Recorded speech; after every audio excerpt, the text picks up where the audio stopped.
Chapter 1639. And out of these 13 teams, who would be able to make it out of the lava mountain range in the end? No one could say for sure how many teams there would be. Don't think that the Type 1 area that Instructor Wei Wei mentioned was small. In fact, each area was at least tens of thousands of square kilometers. Therefore, Arbor and the other teams were brought to the Type 1 area.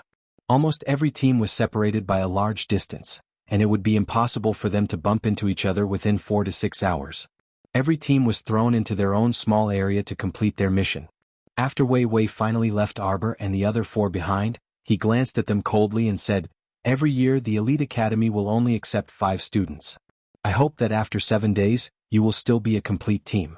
I forgot to tell you that if someone dies in your team, it means that your teamwork is not good enough. At that time, the remaining few of you will not have the qualifications to pass the entrance test. Of course, this is only for you and you. The 3 of you." Instructor Wei Wei pointed at Xiao Mu, the little fatty, and Qi Xianxian as he said coldly, "After all, there are already 2 students from top academies in your team." After saying this, Instructor Wei Wei left quickly. Even the last few words that he said to them were filled with mockery and sarcasm. Arbor frowned and stared at Instructor Wei Wei's back as he left. Qi Xianxian could not help but laugh. This instructor is really funny. Since we stepped into the lava mountain range, he has been mocking and ridiculing us until now. Isn't he tired of it? Mata hurriedly said, "Actually, Instructor Wei Wei is still very serious and responsible. He is just a little." Qi Xianxian glared at him fiercely, "Shut up.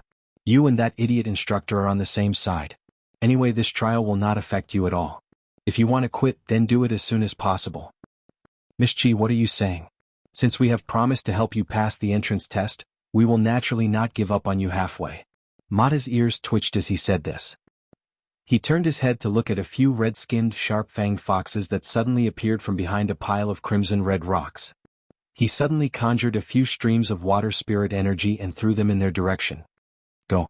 Duanmu Qing gave a low shout, and the 4 of them immediately ran in his direction. Then they quickly jumped and dodged on the rocks, avoiding the red-skinned, sharp-fanged foxes. This group of red-skinned, fanged foxes surged out from all directions. As their numbers increased, the expressions of Duanmu Qing and the others also started to turn serious. The little fox in the lead stared at Arbor and the others with its small red eyes. It suddenly jumped up and was about to pounce and bite Arbor's calf. Suddenly, a fluffy white tail smashed into the little fox's head. With a loud bang, the red-skinned, sharp-fanged fox that was trying to bite Arbor's calf was smashed into pieces by a large, furry tail. Duanmu Qing and the others turned to look and could not help but be slightly stunned. Beside Arbor, a little fat squirrel had appeared out of nowhere. It stuck out its little belly and was moving quickly beside Arbor's leg. Wherever it passed, no matter how sharp-tongued the little foxes were, they were all turned into ghosts under the tail. "Xianxian, let me introduce you. This is my second contracted beast other than the ancient bloodfire phoenix. It is called Chirp Chirp Chirp." Chapter 1640. Qi Xuanxuan's wooden face did not have much expression. Instead, it was the little fatty who cried out in surprise, "What the hell? Aren't you cheating, Jojo? Haha, but I like it." "That whatever, teacher, he thought that you would be at your wits' end after he sealed your phoenix. Who would have thought that, ha? You even have a squirrel by your side." When the fatty said this, he suddenly paused and frowned. "Why do I remember that before the ancient bloodfire phoenix, you seem to have summoned a big green bird? She also has a little white snake." Qi Xianxian said woodenly, her face still maintaining a calm expression. Arbor glanced at them. "Let's break out of the encirclement before these red-skinned foxes surround us." Everyone responded and ran wildly, jumping up and down all kinds of strange rocks. Not long after, they left the group of red-skinned foxes far behind. Originally, after their leader was killed by the little fat squirrel's tail, the foxes had somewhat given up. Now that they saw the humans running away so quickly, they immediately lost interest in chasing them. A portion of them pretended to chase for a few hundred miles before they retreated. They cried out a few times and ran away with their tails between their legs. Qi Xianxian heaved a sigh of relief. These red-skinned fanged foxes are quite fast. They suddenly rushed out from behind the rocks. If not for their fast speed, they would have been surrounded by this group of little beasts. The group was chased by the foxes for a few hundred miles. After the fanged foxes left, the little fatty panted and couldn't wait to find a rock to sit on. "Oh my God, I'm so tired." Arbor glanced at him, then turned to look at the fox corpses that were scattered far away on the road they came from. "I'll go clean up." The task given to them by the instructor was to hunt and kill 10 second-grade spirit beasts. With their current cultivation, this could be considered a challenging task. Although these foxes were all level 12 or 13 mystical beasts, Arbor planned to clean up the fox corpses to see if there were any crystal cores in their bodies. At the same time, the 17-story Tower of Punishment, which was black and covered in a layer of blazing red flames, stood in an unknown space. As this space slowly drifted through the lower star zone, the 17-level Tower of Punishment would occasionally light up. Every time it flashed, the drifting spatial door would open. Sometimes 1 or 2 unlucky fellows would be sucked in. On the 13th floor of the tower, a certain peach blossom was lazily leaning against a large round bed covered with felt. Holding a wine glass in one hand and a fruit in the other, he sighed and said, "These illusory things are illusory after all." It was tasteless in the mouth. Stingy. Please don't be so picky. At least you have something to eat. What about me? On the opposite side of the round bed, there was a row of iron chains hanging on the wall. A young man whose hands were bound by iron chains couldn't help but roll his eyes and say, "I've been hanging on this wall for 10 years, big brother." "How long have you been in here?" "They even entertained you with good food and drinks. That's why I said that the heavenly Tao also differs from person to person. You're just a lackey." The moment the young man finished speaking, a bolt of lightning fell from the top of his head and struck him until he was charred on the outside and tender on the inside. Chapter 1641. The Venerable Peach Blossom Immortal's mouth twitched. His hand, which was holding the wine cup, trembled slightly. "Old man, you should stop talking. I've been here for so long, and I've watched you get struck by lightning every day. My balls hurt for you." "Who's the old man? Who's the old man?" The young man glared at the Venerable Peach Blossom Immortal. "You brat, don't think that you can call me an old man just because you're 1 or 2 years younger than me. When I get out, I'm going to marry 8 to 10 young wives. Don't call me that, you're making me sound old." "Hee, what are you two talking about? You're having a good time." A voice interrupted their conversation. "Now look at you. It's all because you're so annoying over there that you've attracted that woman." The Venerable Peach Blossom Immortal poured himself a cup of wine leisurely and glanced at the young man hanging on the wall. "To be honest, at your age you'd better not go out and harm other young ladies. You should just stay in the punishment realm obediently." The Venerable Peach Blossom Immortal smirked. He looked up and saw a woman with a large peony hairpin and red silk walking in lightly. She held a silk handkerchief in front of her face. She took a few steps forward shyly and slowly put down the silk handkerchief that covered her face. She revealed a face that was comparable to a monkey's butt.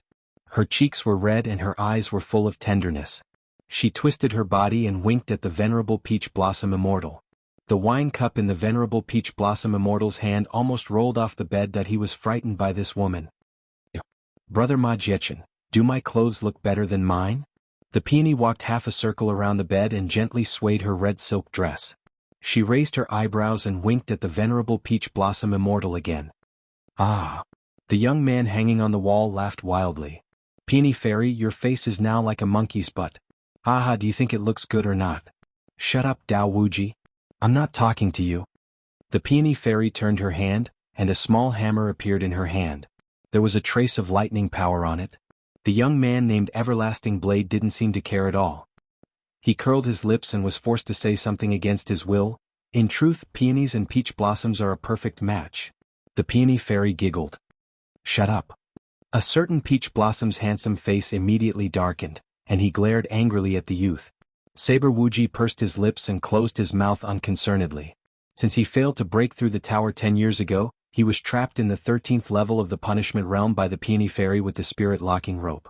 All these years he had been so aggrieved. Now any random junior could order him around. Thinking back to the days when he was on Siyuan planet, he lived a life of luxury and had more than 10 wives. Compared to now, sigh. "Brother Jianshin." The Peony Fairy wriggled her body and said, "Why don't you stay with me in this punishment realm?" Jianshin shuddered and hurriedly shook his head like a rattle drum. No, of course not. Just looking at this woman for an extra second was enough to sting his eyes, let alone having him stay here and face her for the rest of his life. "Stop joking." Jianshin suddenly stood up and kicked over the fruit basket on the bed. "Come." The Peony Fairy's eyes lit up. "I'm coming." Chapter 1642. Therefore Yuan Shurchen did not hesitate to kick the Peony Fairy, who rushed forward happily. This kick carried a fierce momentum and went straight to the Peony Fairy's chest. The Peony Fairy was shocked and hurriedly jumped, dodging Yuan Shurchen's sudden kick. Wow! The Peony Fairy exclaimed, frowning a pair of beautiful eyebrows, and cried discontentedly, Yuan Shurchen, you actually recovered. In just a few days, this man had recovered 70% of his cultivation. It should be known that in this punishment zone, the strength of the challenger was suppressed greatly. Although it seemed that Yuan Shurchen's cultivation was about the same as hers, in fact, Yuan Shurchen's cultivation was at least half suppressed by the punishment tower. Moreover, this was only the 13th floor. Yuan Shurchen would continue to challenge the 14th and 15th floors, and the consumption of sacred power would only increase. Moreover, under the suppression of the punishment tower, the recovery of sacred power consumed would be 10 times slower than usual. Therefore, some people were forced to stay on the first floor for a few years or even more than 10 years because every time after a challenge failed, the recovery period would be very slow. For example, the saber fool in front of her from 10 years ago to now, he might have challenged no less than 100 times. Yuan Shurchen, this guy, from entering the tower until now, only a month's time, but directly from the first floor to the 13th floor. These 2 days he was stuck on the 13th floor with the Peony Fairy. But the Peony Fairy had a strange feeling in her heart. She always felt that in these 2 or 3 days, the man in front of her was afraid that she would not be able to keep him. Alas, such a good-looking man, why didn't he want to be with her? She had been single for 100 years. This Yuan Shurchen, he really did not know how to be tender to the fairer sex. If he was willing to stay here, then they would be husband and wife. Then in the future, the man and woman pair would guard the 13th floor together. Let's see who could escape from the hands of the husband and wife. Sister. Sister. Hearing this excited cry, the Peony Fairy's head could not help but swell. This cry was so crisp and sharp, needless to say, it must be her twin sister guarding the 12th floor, Ginkgo Fairy, who had come. Sister. Don't come over. The Peony Fairy stood in front of Yuan Shurchen, stretched out her hands in front of Yuan Shurchen, and pushed her sister, who jumped over. I tell you, brother-in-law can't be bullied. Big brother Zhichin is the person that your sister, have taken a fancy to. Don't you dare snatch him from me. What's more, you weren't even able to keep him here for half a day. At the very least, I managed to keep him here for 7 days. I just made a mistake. Fairy Ginkgo almost drooled when she saw who Zhichin, her elder sister, the Peony Fairy, saw her younger sister's stupid look and immediately reached out to cover her face. In fact, her younger sister, Fairy Ginkgo, was almost as strong as her. That was why one of them could guard the 12th floor and the other the 13th floor. The problem was that her sister, that pig head, was infatuated when she saw Zhichin. Halfway through the fight, because of a close-range attack, the handsome man was right in front of her. That enlarged handsome face actually made her pig-like little sister faint. At that time, Ma Shurchen looked at Fairy Ginkgo with a weird expression. After looking at her for a long while, she helplessly entered the passageway to the 13th floor. There were weirdos every year, and there were probably a lot of weirdos in the punishment realm. Chapter 1643. Although he had experienced it a long time ago, he was still troubled by those weirdos from the first floor to the 13th floor. Although there were weirdos when challenging the Tower of Punishment in the past, there were not many of them. In recent years, he felt that there were more and more weirdos in the Tower of Punishment.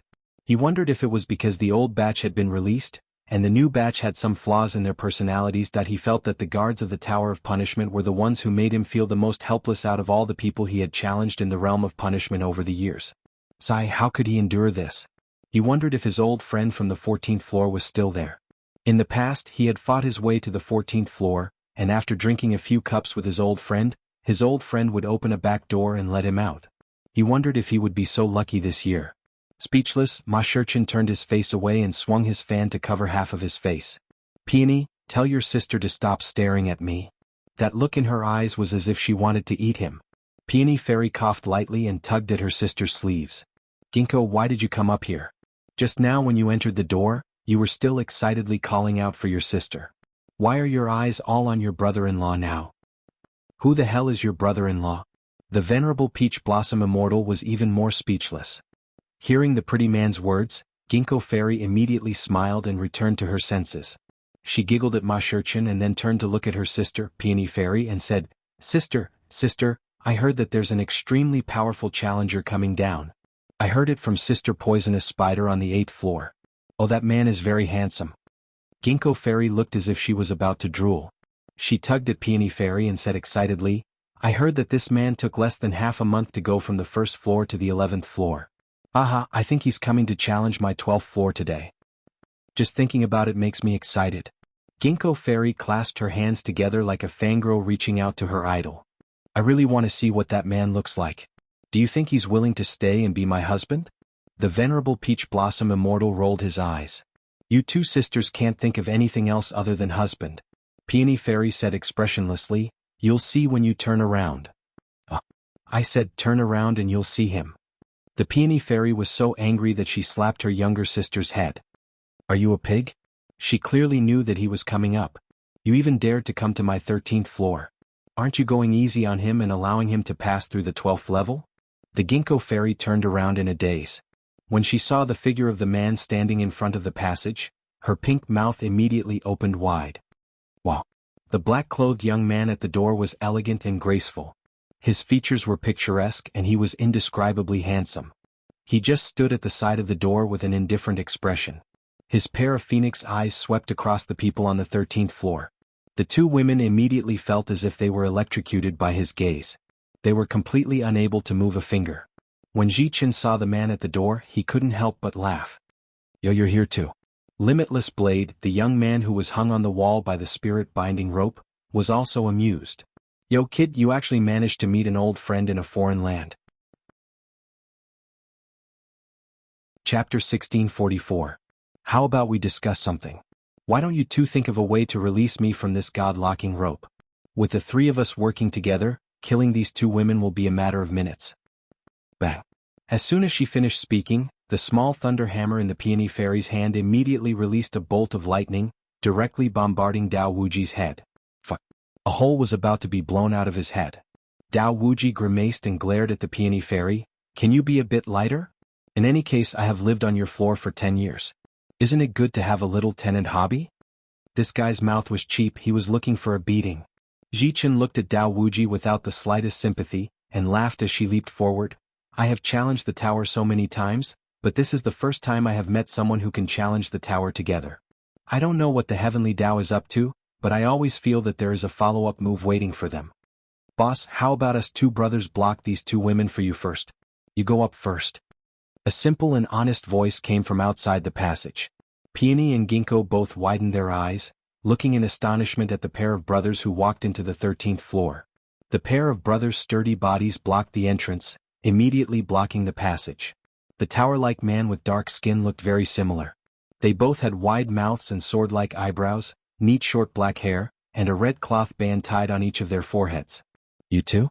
Aren't you the Luo brothers? Weren't these the Luo brothers who guarded the 10th floor of the tower? Ginkgo and Peony were both shocked. The Luo brothers actually called this man boss? The two turned to look at the expressionless man at the same time, unable to conceal a trace of astonishment in their eyes. This man subdued the Luo brothers? However, in front of the man, the words that Sister Ginkgo originally wanted to ask disappeared in an instant.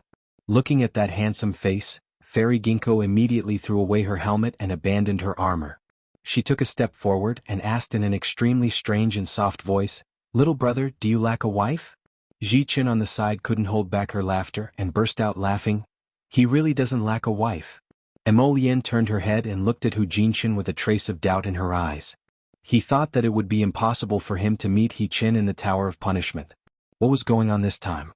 The Heavenly Dao actually didn't set up a barrier to separate everyone who challenged the tower from each other? Beauty, do you really not lack a wife? Fairy Ginkgo asked with a look of disappointment. Then are you willing to stay in our Tower of Punishment? What answered her was Emolian abruptly flinging a flame at her. He-Chin laughed loudly. Suddenly he threw a punch at his old rival, the Peony Fairy. Peony, why don't we make a deal? How about you let us out of the tower? I'll let Emolian drink with you for free. It's more appropriate to stay behind and be the husband of the fort. You want to dismiss me, Peony, with just a few drinks? Do you think I'm as stupid as Ginkgo? Peony's expression suddenly turned solemn. The small hammer in her left hand flashed, and a bolt of lightning pounced down, falling straight down on, hanging on the wall on Dao Wuji's body. Dao Wuji was caught off guard this time, and was immediately electrocuted to the point of ecstasy. He couldn't help but curse, "Don't you fucking have eyes? Or are you striking? What are you striking your grandpa for?" The small lightning hammer in Peony's hand suddenly grew half a meter in the wind. She reached out with her hand and rested the hammer on her shoulder. Chapter 1645. She flashed to the venerable Peach Blossom Immortal's side and hammered his head. The Peony Fairy's lips curled into a wide smile. Our cultivations are about the same, but in this Tower of Punishment, your cultivation is suppressed to the God realm. Do you think you can fight me for more than 100 moves if I get serious? The venerable Peach Blossom Immortal smiled at her. He stretched out his slender fingers and waved them in front of her. A wooden vine suddenly whipped around the Peony Fairy's arm. I asked you to stay with me but you didn't want to. Now you're using a wooden vine to wrap around my arm. The Peony Fairy cast a coquettish glance at him. However, her face was now red, and it was quite an eyesore to look at. The venerable Peach Blossom Immortal narrowed his eyes at her.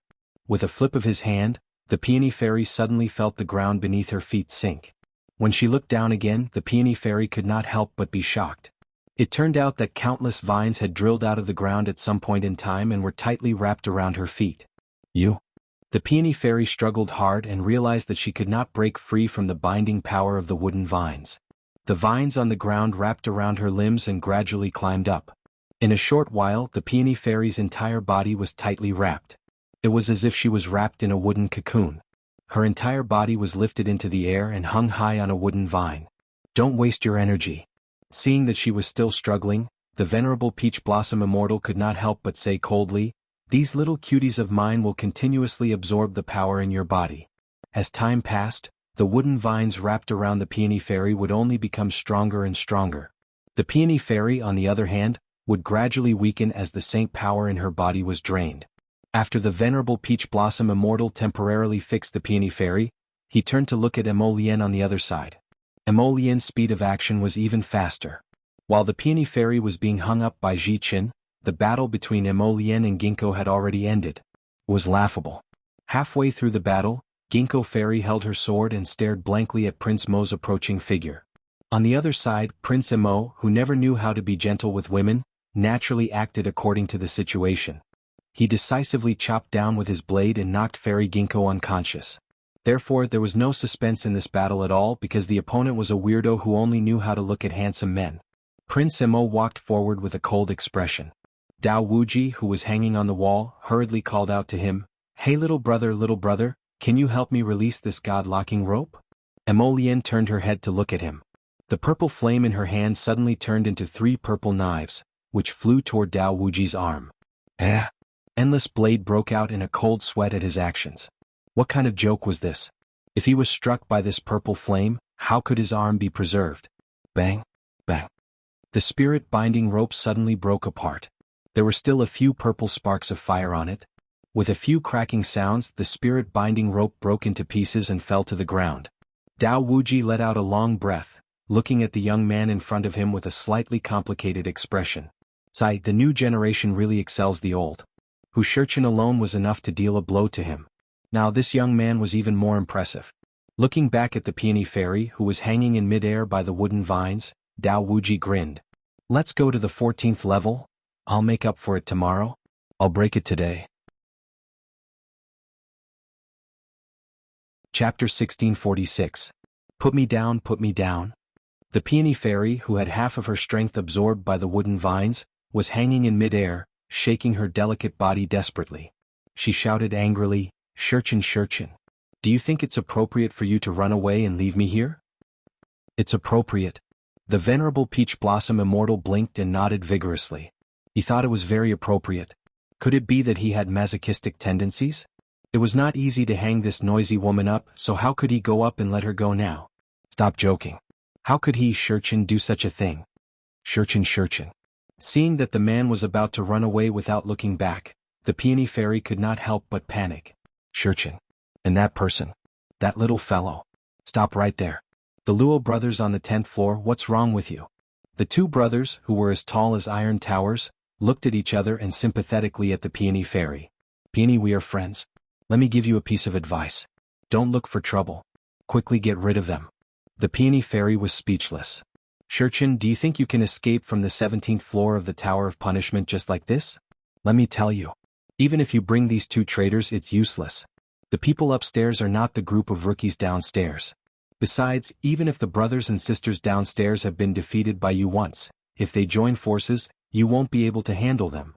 After saying that, she added angrily, even if you add these two traitors, can the 5 of you deal with the many brothers and sisters downstairs? Dao Wuji immediately pulled out the saber at his waist and smashed it on the wall beside him. Shut up, you woman. I've been listening to you for 10 years. Why are you still so long-winded before we leave? Dao Wuji, you're itching for a beating. Be careful or I'll destroy you with heavenly lightning. Come on, come on. Dao Wuji swung the long saber in his hand smugly. If you have the guts, don't run. Wait here. The brothers downstairs will definitely come up soon. Forget it, Peony. The Luo brothers speechlessly glanced at the Peony fairy, who was wrapped in a wooden cocoon. Do you think the brothers downstairs are all idiots? Those who admit defeat all follow my big brother. Those who didn't submit are all dead now. What? The Peony fairy was stupefied. What do you mean? Where are the poisonous spiders on the 8th floor? 8th floor. The Luo brothers rolled their eyes. The 8th floor has been razed to the ground. What venomous spiders? There's nothing left of venomous spiders. Poisonous spider was killed? The Peony fairy was shocked. You two bastards. Venomous spider has been killed by someone. How can you be so indifferent? The Luo brothers looked at each other in confusion. Poisonous spider's mother isn't even our biological mother. What does her death have to do with us brothers? The Peony fairy nodded and said, that's true. Everyone was speechless. Are you a fucking joker? I thought you were going to continue scolding me righteously, but who would have thought? Ichin put me down. At most, I won't ask you to be my husband. The venerable Peach Blossom Immortal sneered mockingly. You think you can suppress me with your skills? Okay. Ichin, haven't you been suppressed by me before? Didn't you rest for 7 days before you waited for an opportunity to counterattack? You suppressed me. Chapter 1647. Master Immortal, strange. Why does this conversation sound so unpleasant to the ear? He kept feeling that something was wrong. Especially when he noticed the strange look in Prince Mo's eyes, he couldn't help but glare at him. What are you looking at? Let's go. He-Chin grumpily walked toward the passage on the 14th floor and asked, Emolien, since you are here, what about my little girl? Emolien glanced at him grumpily and turned to leave. What do you mean by your little girl? She is mine. Huh. He-Chin, are you really not going to let me down? He-Chin. But. The Peony fairy felt the wooden cocoon on her head loosen slightly, and she slid down. Because the wooden vines had absorbed more than half of her saint energy, the Peony fairy felt that her head was heavy and her feet were light. She almost tripped and fell to the ground. When she looked up, she saw that they had entered the passage. The Peony fairy couldn't help but snort and say sarcastically, the little Taisui on the 14th floor is not easy to deal with. You guys have to be careful. His earth spirit bonding technique has already reached the peak of perfection. Even I am not his opponent.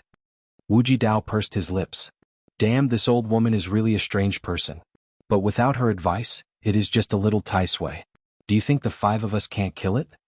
Emolien and He-Chin both ignored this dunce. After they reached the 14th floor, they didn't feel anything wrong. In the middle of the empty floor, they could see the end of it. There was no one. Don't tell me that little Taisui is hiding after seeing that there are so many of us.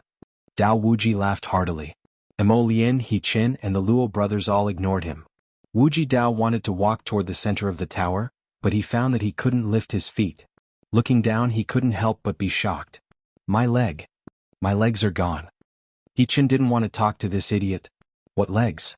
Aren't your legs here? However, he was entangled by a layer of soft mud, and his legs sank into the thick layer of soft mud. As soon as they entered the 14th level, little Taisui launched an earth spirit attack at them. Yuan Shurchin snorted, and an emerald green seedling suddenly drilled out of the soil. At first it was just a thin and weak seedling, but then as if it had eaten a growth stimulant, it began to sprout branches and leaves and gradually grew stronger. Not long after, a towering tree grew in the center of the tower. Several branches of the big tree spread out and wrapped around the waists of He-Chin, Emolien, and the others. With just a light lift, the 5 of them were lifted up at the same time, and their feet left the shackles of the soil. Taste my stone rain.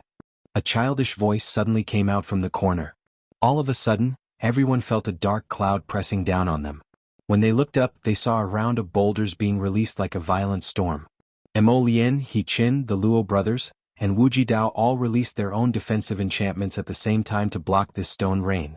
Wuji Dao used his holy power to protect his body, and he couldn't help but curse, "Holy fuck, where did this perverted brat come from? What kind of hero is he to hide his head and show his tail? Come out if you have the guts. Flaunting your seniority, go die." The childish voice suddenly sounded in Wuji Dao's ears. Wuji Dao only felt that the stone rain above his head was becoming denser and denser. Chapter 1648. In this round of attacks, the defensive barrier was clearly weakened by several points, causing his expression to change slightly. Break? After a child's voice, the dense stone rain fell on Dao Wuji one after another. Dao Wuji was caught off guard and took the full brunt of the stone rain. He immediately spat out a mouthful of blood, and the defensive barrier on his body was suddenly torn apart by the power of the little Tai Sui. His entire body was like a sparrow hawk that had its string cut. He was swept away by a surge of power and fell heavily to the ground. CK. The unlucky Dao Wuji spat out another mouthful of blood, and his aura suddenly withered. One had to know that this old guy was also a very unlucky person. He had been locked in this tower of punishment for at least 10 years. Ever since he reached the 13th floor, he was detained by the Peony Fairy, so he never knew that the little Tai Sui on the 14th floor was actually such a terrifying figure. Cough cough cough. Dao Wuji was also a tough guy. Although he was beaten to the ground, his spirit did not collapse. Raising a thumb, Dao Wuji gestured toward an unknown corner. The guardian of the 14th floor is really powerful. This old man is convinced. If you're convinced, then get the hell out of here immediately. The child's voice carried a trace of incongruous coldness. And you two traitors, leave your lives here today. The rain of stones accumulated power in the air for a moment, then suddenly turned around and headed straight for the Luo brothers' heads. You're courting death. Mo Lien sneered and waved her hand, and an ink-colored lotus flower floated out with a snap of her fingers. It crashed into the stone rain, causing a violent tremor. Mo Lien pulled out the Raven Moon sword with her left hand, and a few sword shadows appeared in the air, directly tearing apart the stone rain above her head, and wantonly rampaging through it. He Shurchen looked up and his eyes couldn't help but darken a little. Yet she saw Crown Prince Mo draw the word, death, in the rain of stones like a swimming dragon with his sword. The sword chi surged, expanded and suddenly exploded again.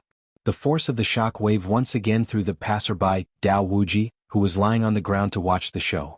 He rolled to the corner of the wall, and this time he really couldn't get up. Innocent. Dao Wuji wanted to cry tears of sympathy for himself. Every time the Almighty fought, the one who suffered was always a small fry like him. The stone rain dispersed and the child's voice was silent for a while. Suddenly he said coldly, "Boy, you're quite powerful. However, if you want to break through this level of mine, just this bit of ability is far from enough." The child's voice became cold again. As the voice fell, a small figure drilled out from the wall. A pair of cold silver eyes looked indifferently at the people on the floor, as if staring at a few dead people. "I am your little Tai Sui." Hu Shurchen was speechless. The child's lips were red and his teeth were white. He looked like a golden child. Perhaps it was because he had been locked in the pagoda for a long time, but his complexion was extremely pale and abnormal. The heavenly Tao is too shameless. It actually caught a child to be the guardian of the tower. Was there any justice in this world? What did this child do to him? The heavenly Tao was actually such a heavenly Tao. Sigh, what a disappointment. Little fellow, how many years have you been guarding the 14th floor by yourself? Why don't we go out together? Chapter 1649. Nonsense, the childlike voice rebuked angrily. Little Tai Sui's expression was cold, and his eyes were as cold as ice. He stared deeply at Ma Shurchen. "Do you know how old I am? How dare you call me a little guy? Do you want to die? How old are you?" Ma Shurchen asked curiously. "By the way, do you know where the guardian of the 14th level, Dun Zhen, went?" "Oh, you're the boyfriend that Dun Zhen was willing to betray the heavenly Tao to protect." Ma Shurchen. "Master Ma Shurchen, that's strange. Why does it feel like something's not right? Do you want to know where he is?" Little Tai Sui suddenly smiled at Ma Shurchen. However, it was better not to smile like that. That fake smile that tugged at the corners of his mouth really made people shudder. Little Tai Sui suddenly flipped his hand, and a transparent earth-type cage appeared in his palm. Upon closer inspection, one could see a small, transparent figure inside the cage. It was like a little sparrow, and it was gripping the earthen pillar of the cage tightly as it cried out to Ma Shurchen with tears in its eyes. Ma Shurchen, save me, save me." Ma Shurchen's lips twitched involuntarily. Dungeon, how are you?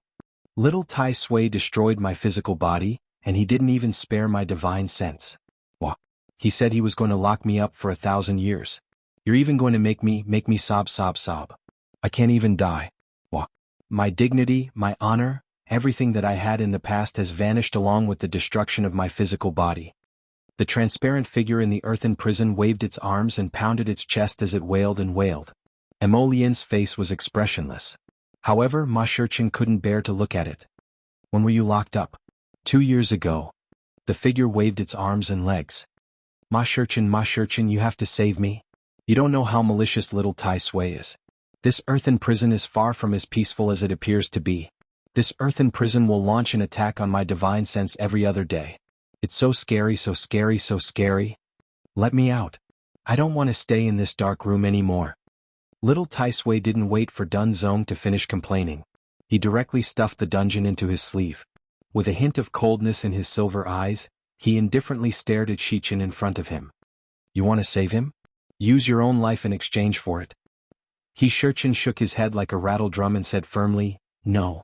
Little Tai Sui's expression immediately became a little peculiar, and it looked at Ma Shurchin with disdain. Humans really are selfish things. Idiot, did you hear that?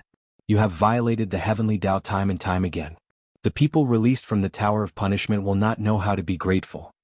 Little Tai Sui patted its left sleeve, as if it was reminding Dun Zong in the cage. Instantly there was no sound. Little Tai Sui thought that he was very disappointed, and the corners of its mouth involuntarily curled up into a mocking smile. Shurchin, since you've returned, you can stay in the realm of punishment forever. Hee. Ma Shurchin hurled several hundred wooden spikes at Little Tai Sui. Instantly, the wooden spikes flew toward Little Tai Sui in unison, forming a semicircle in front of him, almost completely enveloping his small body. Light of a firefly. Little Tai Sui muttered in a cold voice. Little Tai Sui didn't move at all. With just a light stomp of his foot, the wooden spikes that had formed a semicircle in front of him were all reduced to dust. I'm not done yet. Chapter 1650. Emolien's eyes flickered, and she finally looked at the Little Tai Sui with a serious expression. This kid looks pretty strong. I'll take you on. Prince Mo's figure flickered, and he was already in front of the Little Tai Sui. A wisp of black flames suddenly slid past the Little Tai Sui's eyes, and the Little Tai Sui's usually indifferent face couldn't help but be stunned. His body reacted faster than his brain, and he dodged the black flames with a twist of his body. The Little Tai Sui lowered his head and looked at the small, deep pit that had been blasted into the ground. His two delicate little eyebrows were knitted together. It's actually a holy flame, the Little Tai Sui muttered to himself. He looked up with uncertainty and took a deep look at Emolien. Who are you? Prince Mo's lips curled into a mocking smile. You only have the right to ask me if you can beat me. How many years has it been since I've met such an arrogant brat? I'll meet you for a while. Before he could finish speaking, he saw that Crown Prince Emo had already moved, and clusters of black flames dashed toward him like shooting stars. The Little Tai Sui couldn't help but frown slightly. It seemed that he had bitten off a tough bone today. On the other side, in the hinterland of an area like the Lava Mountain Range, Arbor came back after a round of cleaning. Among the 100 or so foxes, he only picked up a dozen or so crystal cores. This was because not all beasts had crystal cores in their heads. After running back, Arbor saw the little fatty lying flat on a rock. He couldn't help but find it a little funny. Hey, get up, drink some water, eat something and rest. Mata was holding a water bag in her hand. She looked at the fatty with a smile. Fatty, didn't you bring a lot of water? Hurry up and take out a water bottle to drink. Look at your face. It's so red that it's a little abnormal. In the hinterland of the Lava Mountain Range, in the scorching hot environment, it was as if a person had been thrown into a furnace and was constantly being roasted. If they couldn't replenish their water in time, the water in their body would be lost too quickly, and they definitely wouldn't be able to withstand it. That won't do. The little fatty shook his head and licked his dry lips. Although I brought a lot of water with me this time, but look at this place, the environment is so bad. God knows how many more days we'll have to spend here. If we drink all the water on the first day, what are we going to do for the next few days? Mata nodded. Yo, I didn't expect a little fatty like you to have such a sense of crisis. That was indeed the case. Back then, when we were training here, the third day was the most difficult day. Mata looked as if he was reminiscing about the past and sighed. At that time, we were in a state of almost no water and food. I don't even know how we managed to survive the next few days." When the little fatty heard this, he quickly sat up and asked, "Senior brother Mata, what happened after that? How did you persevere?" Mata shrugged and said with a smile, "Yes, with willpower.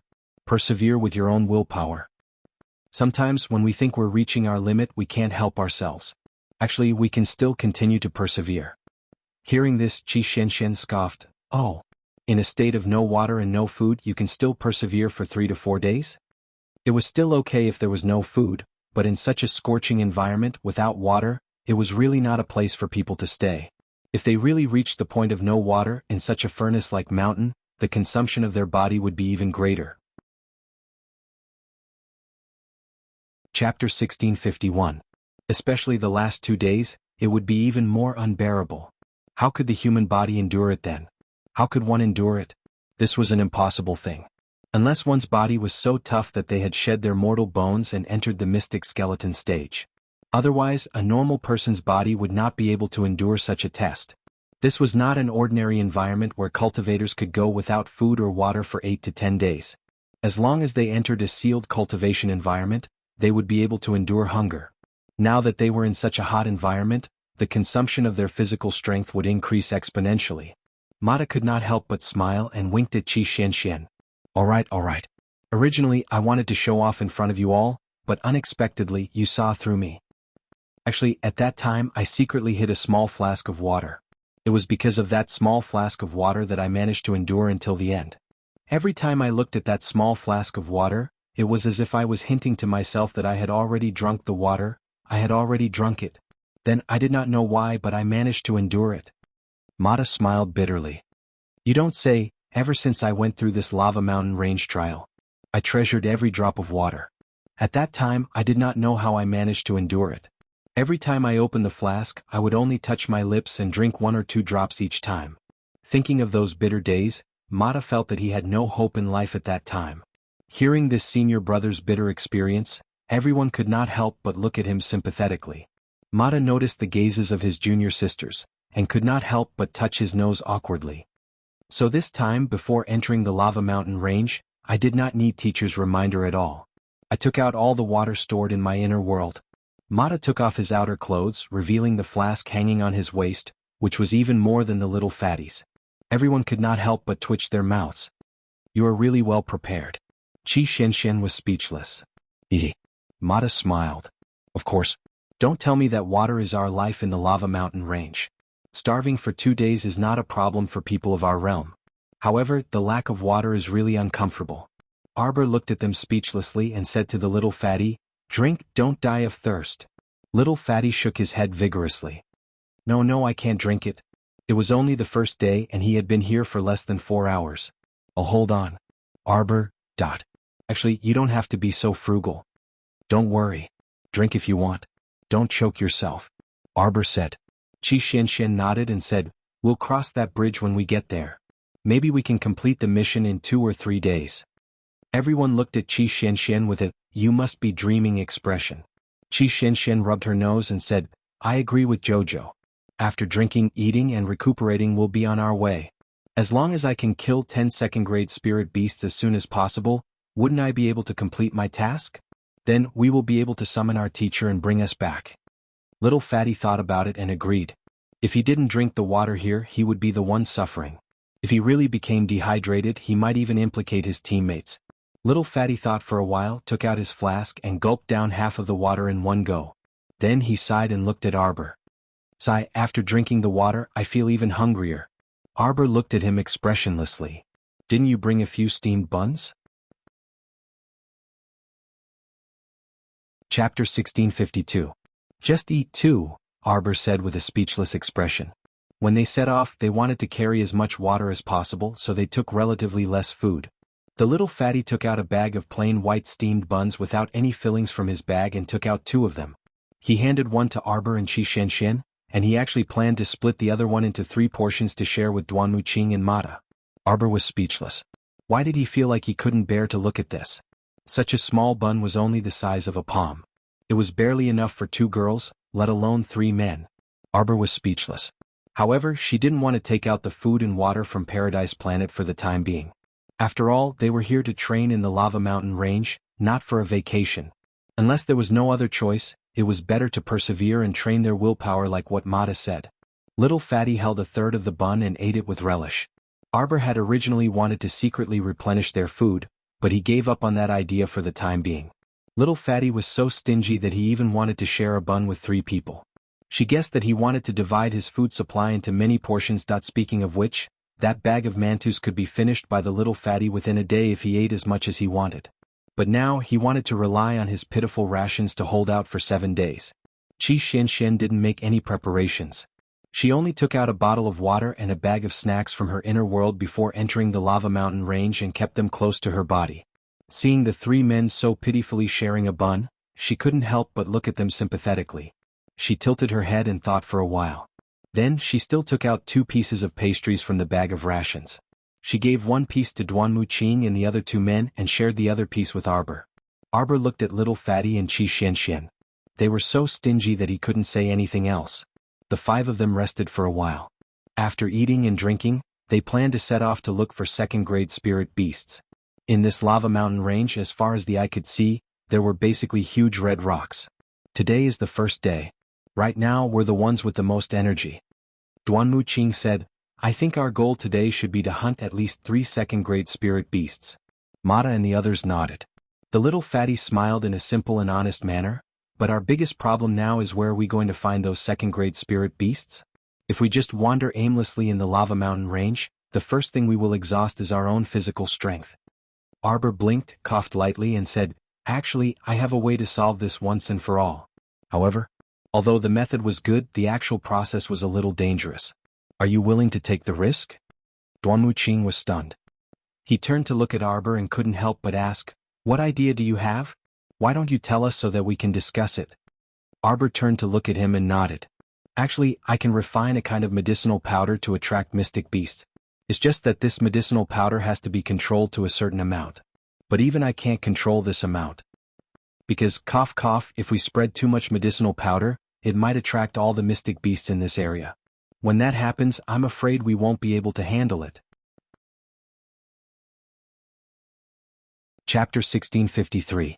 Qi Xianxian and Little Fatty widened their eyes in shock when they heard this. You actually have such a strange method to attract Shen beast. Qi Xuanxuan's mouth was wide open. Little Fatty added, Isn't that great? You can refine this medicinal powder. We can wait patiently for those Shen beasts to come to us. Yes. When the time comes, we'll kill one if one comes. If 2 come, we'll kill both. Who knows, we might even be able to complete the mission on the first day and leave this godforsaken place. Qi Xianxian chuckled. Everyone looked at Qi Xianxian with a speechless expression. Miss, you're so optimistic. Arbor shook her head. The amount of this medicinal powder can't be controlled. If it's too little, we might not be able to attract many Shen beasts. But if it's too much, we'll be surrounded and attacked by the Shen beasts. Who knows, we might even be exhausted to death. Of course, that kind of situation definitely didn't exist. If it was really a critical moment, Arbor could also get Little Tree to drag them into Paradise Planet. But in this way, the true meaning of training was lost. Then why don't you refine this medicinal powder first, and we'll try to see if it works by sprinkling a little. If it works, we can increase the amount. Duanmu Qing suggested. Arbor nodded. Then we won't need to try it once. They would need to try many times to be able to control the amount of this medicinal powder. Arbor secretly pursed her lips. Duanmu Qing looked at her and asked, Then how long do you need to refine this medicinal powder? Arbor waved her hand, and the 9 stars mirroring the moon cauldron suddenly appeared in her hand. Everyone only saw a small copper cauldron in her palm. After a few seconds, the cauldron grew in size and landed on the reddish-brown ground with a thud. At the same time, a few medicinal ingredients were also in Arbor's hand. I need about 5 minutes to refine this medicinal powder. She only needed 5 minutes to refine a medicinal powder that could attract Shen beasts? Everyone looked at her in shock. The way this girl refined the medicinal powder seemed to be a little casual. She seemed to be carelessly throwing a few medicinal ingredients into the 9 stars mirroring the moon cauldron. In fact, the amount of medicinal herbs used was just right. Everyone stared at him intently. Arbor waved his hand and gently patted the lid of the cauldron. Clusters of crimson flames automatically rose from the cauldron. The body of the red copper cauldron instantly became transparent and beautiful like colored glass. The medicine cauldron spun slowly, and 2 of the 9 stars on the cauldron immediately lit up. This was the subtlety of the 9 stars mirroring the moon cauldron. Arbor had been refining medicinal pills a while ago, and had already practiced with the 9 stars mirroring the moon cauldron for a while, so he already had a good understanding of it. The meaning of these 9 stars was extraordinary. Ever since the 2nd star on the 9 stars mirroring the moon cauldron lit up, she realized that the refining speed of the small cauldron had obviously doubled. Therefore, she suspected that every star on the 9 stars mirroring the moon cauldron was extraordinary. Unfortunately, this small cauldron had a huge appetite. If he wanted the 9 stars on the small cauldron to light up one by one, he had to feed it a large amount of rare ores. Last time, she had fed the small cauldron a lot of high-grade forging materials. She had watched as the cauldron's fire turned these materials into liquid, and was absorbed by the small cauldron. But repeatedly feeding it high-grade forging materials was not enough to satisfy the 9 stars mirroring the moon cauldron's huge appetite. Chapter 1654. In the end, it was the 2 small grains of Arctic star gravel that allowed it to rise by a level, and the 2nd star of the 9 stars finally lit up. Refining some powder that could attract mystical beasts was simply a piece of cake for the current 9 stars mirroring the moon cauldron. Thus, the powder in the cauldron quickly took shape. The moment Arbor opened the cauldron lid, everyone looked into the cauldron with interest, only to see a thick layer of white powder covering the walls and bottom of the cauldron. Arbor stretched out her hand and lightly patted the powder, causing it to jump up and be absorbed by a porcelain bottle in her palm. Qi Xianxian blinked and asked curiously, "That's it?" Arbor nodded and flipped the porcelain bottle upside down. She casually sprinkled some of the powder out, and with a slight sweep of her sleeve, the powder was dispersed by the wind. "Let's hide and watch first." Arbor was naturally unwilling to stand here and act as a target. Following that, the few of them hid behind the rocks and watched the situation unfold. Because Arbor was still unable to control the amount of powder she used, she only took a small amount and mixed it into the air, causing the powder to scatter. The few of them hid behind the rocks and waited. Not long after, they saw 2 to 3 level 12 mystical beasts wobbling over. Arbor abruptly jumped out from behind the huge rock and waved her small hand. The remaining 4 people immediately jumped over and gathered their strength without any explanation. With a wave of violent attacks, the 3 unlucky mystical beasts were killed in a short while. Arbor lowered her head and rummaged through the crystal cores. She only found a small piece on one of the mystical beasts. She turned around and gestured to everyone to hide. With her head lowered, Arbor once again pulled out a small bottle from her sleeve and poured out some powder that attracted mystical beasts. However, just as she was about to put away the small bottle, she heard a girl's giggle from not far away. This giggle made her hair stand on end. Arbor's small hand trembled slightly for no reason. That pinch of powder that attracted mystical beasts was unavoidably twice as much as before. When she turned around and realized that something was wrong, she took back the porcelain bottle.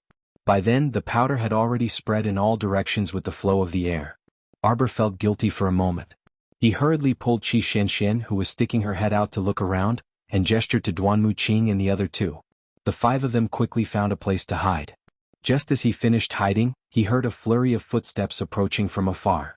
However, he heard the woman's voice say, "The fire-belly snake has always been something that can only be found by chance. These little things like hot places the most. I think there must be some in the lava mountain range. It's just that." The woman's voice paused for a moment before she continued with a smile. "The fire-belly snake moves very quickly, and its body is very short and agile. I'm afraid it will be very difficult to catch it alive. The mission given by Fairy Yellow Crane this time is to obtain 3 live fire vipers." A cold voice interrupted the woman's words. "Otherwise, the mission will be considered a failure. Fairy has no obligation to pay half a spirit coin." The young woman, who was surrounded by everyone like a moon surrounded by a myriad of stars, looked to be about 27 or 28 years old. She was born with a charming appearance. This was Fairy Yellow Crane, who was equally famous as the beautiful fairy from the Palace of Cold Blood. She was one of the 5 most capable subordinates of Shuntian Prefecture's current prefecture lord. Chapter 1655. Lava Mountain Range was an open forest. If someone wanted to enter to search for snake gall and medicinal herbs, it was possible. This time, Fairy Yellow Crane had issued a mission to search for fire vipers. The snake gall of fire vipers was an important component in refining fire spirit pills. Fairy Yellow Crane's objective was self-evident. She was an extremely famous pill refiner in Shantian Prefecture. She wanted to refine a black-grade fire spirit pill that could raise fire spirit energy. However, it was a pity that their team had been roaming around the lava mountains for 3 to 5 days without seeing any signs of the fire vipers. On the other hand, they were running out of water and rations. Fairy Yellow Crane looked at the 10 overexhausted team members and frowned slightly. Why don't we discuss this? Next, should we leave Lava Mountain Range first and go to the nearby village to replenish our supplies, or continue searching here until we complete the mission? A female team member in the team immediately raised her hand and said, I feel that we should leave and rest first. Otherwise, if we forcefully stay in this Lava Mountain Range, not to mention not finding any fire vipers, even our own lives are about to be exhausted. Fairy Yellow Crane was stunned for a while when she heard that. Then she sighed and nodded. All right then, let's leave Lava Mountain Range first. Fire vipers? Suddenly, a male team member pointed at a small red snake that had squeezed out from a crack in the rock and suddenly exclaimed, Speaking of fire vipers would appear. Previously, they were still worried that after wandering around the Lava Mountain Range for so long, they hadn't seen anything like the fire viper, which was originally very common. Perhaps there really weren't any fire vipers in this mountain range?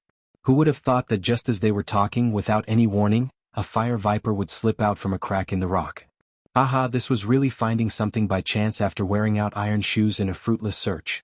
1, 2, 3. When she saw over 100 fire vipers twisting their way over, Fairy Yellow Crane's originally happy face turned black. Don't let these fire vipers surround us. Prepare for battle. Prepare for battle. Another person shouted loudly and his face instantly changed. What kind of joke was this? If they were surrounded by these fire-venomous snakes, no matter how many people there were, they wouldn't be able to survive. Although these fire-venomous snakes were commonly seen, they were extremely difficult to deal with when grouped together. When there are only 1 or 2 of them, you don't have to be afraid of them at all. Just deal with them directly. But now what was the meaning of this group of fire-venomous snakes? Fairy Yellow Crane led a group of exhausted teammates to begin the battle. Arbor and the others hid behind the boulder and watched the battle between the unlucky bastards and the snakes from afar. Fairy Yellow Crane summoned a palm-sized fireball and threw it at the group of snakes. Immediately, more than 10 fire vipers crawling on the ground were wiped out. Barely resisting the urge to vomit, Fairy Yellow Crane frowned and said, Everyone work harder. We can't fail miserably at such an easy task. Once we finish off this batch of fire-venomous snakes, as long as we can get 3 gallbladders, our mission will be considered complete. This time, I will give everyone some appropriate compensation. Fairy Yellow Crane's words once again aroused the enthusiasm of the crowd. In any case, with a generous reward, there would definitely be brave men. For the sake of the spirit coins, a portion of the people also gave it their all. Chapter 1656. Little Fatty and Chi Xian squatted by Arbor's side, looking at the group that was fighting intensely with the snake horde. They lowered their voices and asked, Jojo, when are these snakes going to retreat?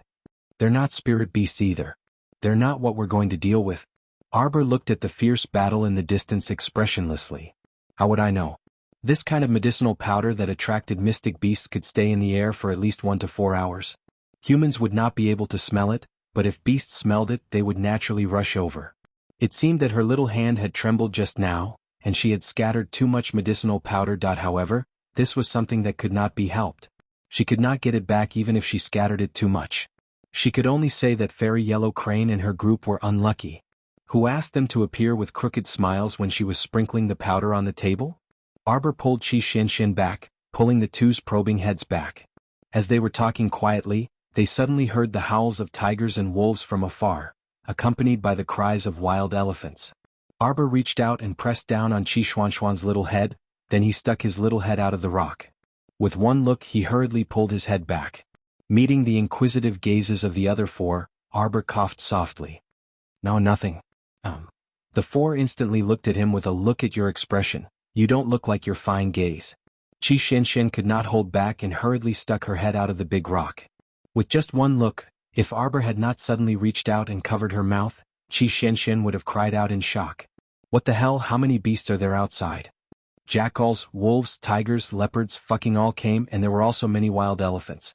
They moved their fat legs and stepped on the red mud, chasing after a battered and exhausted group, rushing towards Fairy Yellow Crane's direction. Che Rumen and Li Qian probably felt that they had never been so unlucky in their entire lives.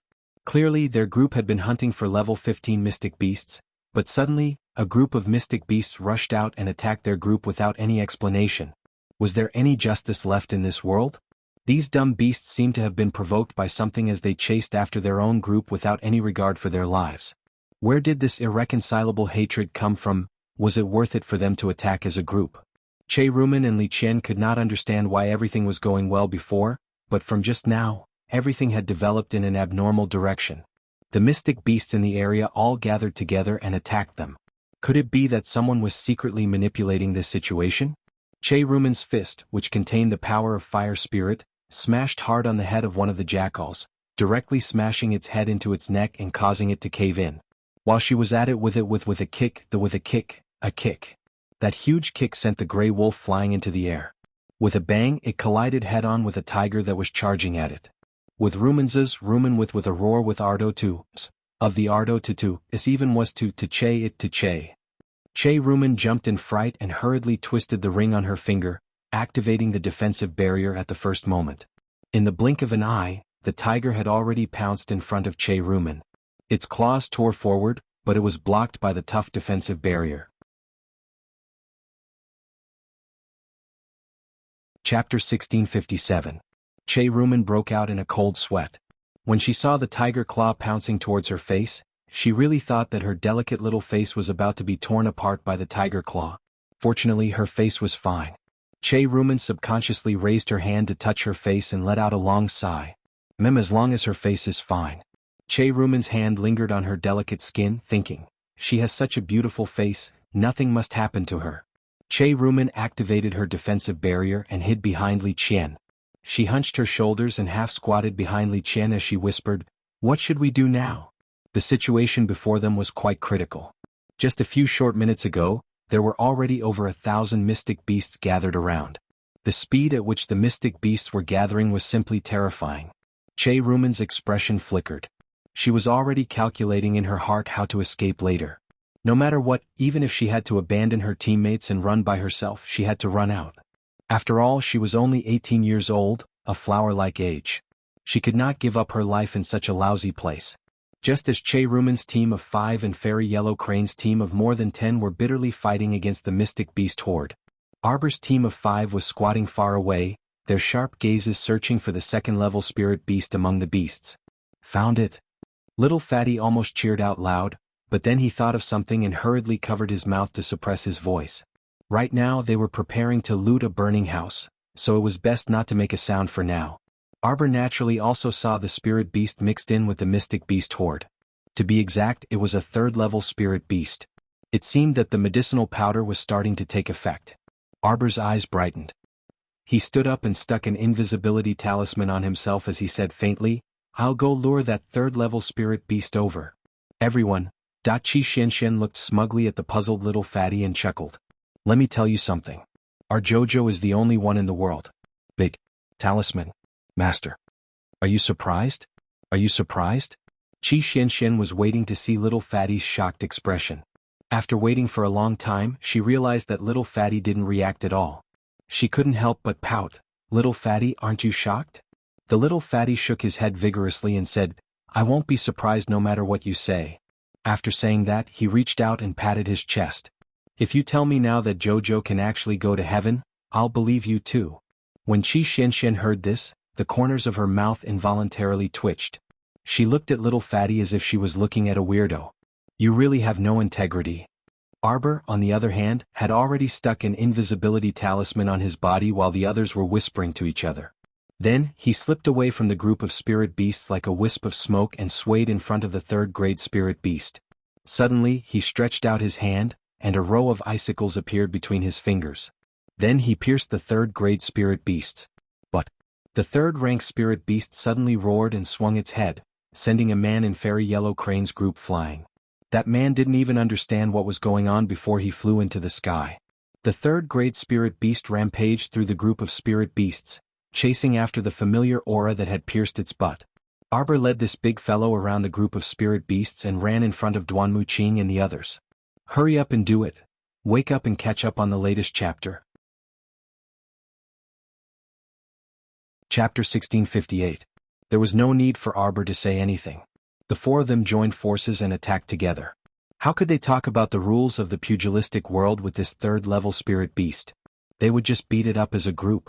Ko Hongwen's level 8 earth spirit erupted and built a sturdy earth prison around the spirit beast. At the same time, Qi Xianxian waved her small hand and a bolt of spirit lightning landed on the third-level spirit beast's head. Duanmu Qing and Mata, who were at the side, each attacked with their swords. In less than a minute they finished off the third-level spirit beast. Arbor bent down and dug out the crystal core from the third-level spirit beast's head. Unlike the red crystal core, this third-level spirit beast's crystal core was pure silver. Although it was small in the palm of his hand, he could feel a strong sense of spiritual pressure coming from it. Arbor put the third-level spirit beast's crystal core into his waist pouch and took out an empty storage talisman to put the third-level spirit beast's corpse inside. Little Fatty looked at her in shock. Jojo? You. Oh, this is a storage talisman. It can store the spirit beast's corpse to prove that we killed 10 spirit beasts. Kiki is. We can prove it by handing over the spirit beast's crystal core. Little Fatty's words were stopped by Qi Xuanxuan's glare. Are you an idiot? Qi Xianxian rudely poked Fatty's head with her finger. It's not like every spirit beast has a crystal core in their head. The instructor told us to kill 10 spirit beasts. What if none of your 10 spirit beasts have a crystal core? How are you going to prove it? You can't be thinking of dragging the 10 spirit beast corpses to the instructor, right? Arbor said expressionlessly. Right. He didn't seem to want to ask this question just now. Little Fatty was distracted by Qi Xianxian and Arbor's words and forgot to ask about Arbor's storage talisman. Mata glanced at Little Fatty in amusement and reminded him, storage talisman. No. Alright. Storage talisman. The Little Fatty stammered, This storage talisman, you don't need to use your profound sense to open it. Then on your body shui? Food. The Little Fatty stuttered so much that his words were almost out of tune. Suddenly he felt that Jojo was a bit of a scam. What should he do? Since Jojo had an advanced item like the storage talisman on him, how could he lack water and food? Then why did they split a steamed bun among the three of them? Arbor turned his head and looked at the Little Fatty carefully. He shook his head and said, We're here to train. It's better to feel hungry. Do you know anything about training? It's not like I'm asking you to go on a sightseeing tour. Qi Xianxian retorted. Be a little hungry and don't rely on the storage talisman. Most importantly, he couldn't cheat. Right? Mata looked away. He could not bear to see the Little Fatty's silly look after being scolded. That? Is there anything to eat in the storage talisman? Little Fatty asked with a blank expression. Do you want some dongua? Little Fatty nodded his head like he was pounding garlic. Yes, of course he wanted it. What a joke. Just now he ate 1/3 of the white steamed bun and 1/3 of the pastries. He wasn't full at all. Arbor thought for a moment and took out 10 dongua from the storage talisman. He gave 2 to each of them and said sternly, Don't let that troublesome instructor find out. Everyone nodded obediently. If you're hungry in the future, you can roast that third-level spirit beast. Chapter 1659. Xiaomu had already thought it through. From the looks of it, that level 3 spirit beast just now was quite big. Although the spiritual beast meat was hard to eat, it was still something that was self-reliant. The main thing was that Wei Wei was always against them. If he were to find out about the storage talisman, he might accuse them of cheating and disqualify them from entering the academy. Arbor didn't really care if he could enter the academy or not. But looking at Qi Xuanxuan's expectant expression, he didn't want to disappoint her. If they ate spiritual beast meat, even if that troublesome teacher found out, he wouldn't have any reason to say anything. Anyway, the spiritual beast was their prey, so what if they ate half of it? The remaining 4 looked at each other silently. Every cultivator knew that the spiritual beast meat wasn't tasty, and unless they had no other choice, no cultivator would eat that kind of old meat. Qi Xianxian and Little Fatty chewed on the winter fruit in their hands and felt that it was crispy, fragrant and juicy. It couldn't be any better. The Little Fatty even finished off the 2 winter fruits in one go. He looked at Xiao Xiao ruefully and lamented, Xiao Xiao, why do I feel that your winter fruits taste so much better than those that you can buy outside? And then I think so too. Winter fruits were sold everywhere. Although the market price of winter fruits was much higher than before, as long as one had profound currency and spirit coins, they could buy winter fruits. So basically everyone had eaten winter fruits before and knew how it tasted. Compared to ordinary fruits, A fist-sized winter fruit had a soft texture and most importantly, it didn't have any moisture. It wasn't like the two that they ate. Arbor turned his head and saw that Qi Xianxian had finished 2 winter fruits and couldn't help but raise his brows. Since when did a fruit like winter fruit from a street stall taste so good? Seeing these two people's eager looks, Xiao Mu sighed and simply stuffed the 2 winter fruits in her pocket into the little fatty in Qi Xuanxuan's hands. Leave this place and I'll treat you two to your fill. Now, let's settle the spiritual beast matter first. Arbor stuck his head out from behind the rock. After taking a glance, he immediately retracted his head and looked at little fatty and Qi Xianxian with a strange expression. What's wrong? They asked in unison. Another 4 or 5 teams have come from that side. The Xian beasts have surrounded them. Qi Xianxian and little fatty hurriedly stuck their heads out to take a look. When they saw what was happening, their jaws almost dropped to the ground. Oh my god! Wasn't it an overwhelming number of Xian beasts? The dark mass of Xian beasts surrounded the 7 teams, including Che Rumen and Fairy Huang He. They fought to be the first to attack them. As for Che Rumen and the others who were encircled, they were extremely sullen.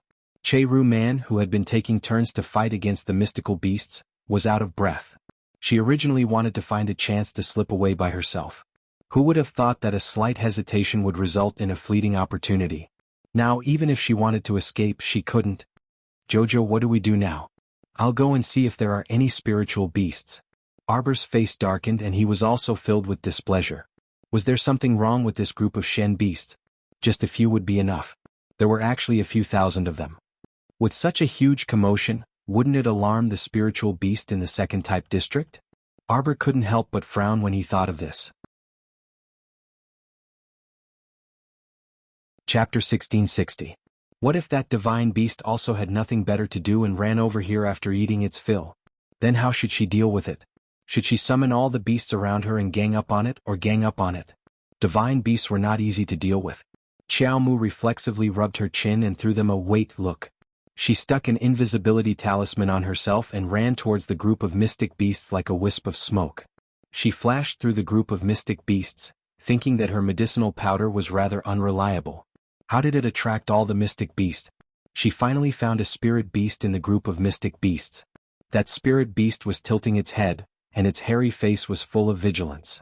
Its pair of small eyes rolled around, looking back and forth, as if it sensed the aura of some approaching danger. Arbor hurriedly squeezed her way over and imitated it, planning to give its butt a good smack. Suddenly that spirit beast roared angrily at where she was hiding. Immediately, more than a dozen mystic beasts slapped at her head with their claws. Arbor was stunned, but she reacted extremely quickly and escaped from the claws of several mystic beasts. The shining icicle in her hand flashed, and several mystic beasts' necks were sliced open. In the blink of an eye, she had already arrived in front of that spirit beast. Roar! This spirit beast was rather sharp. Based on the fact that it could not see her at all when she was invisible, it could still be so sharp and find her position to attack first.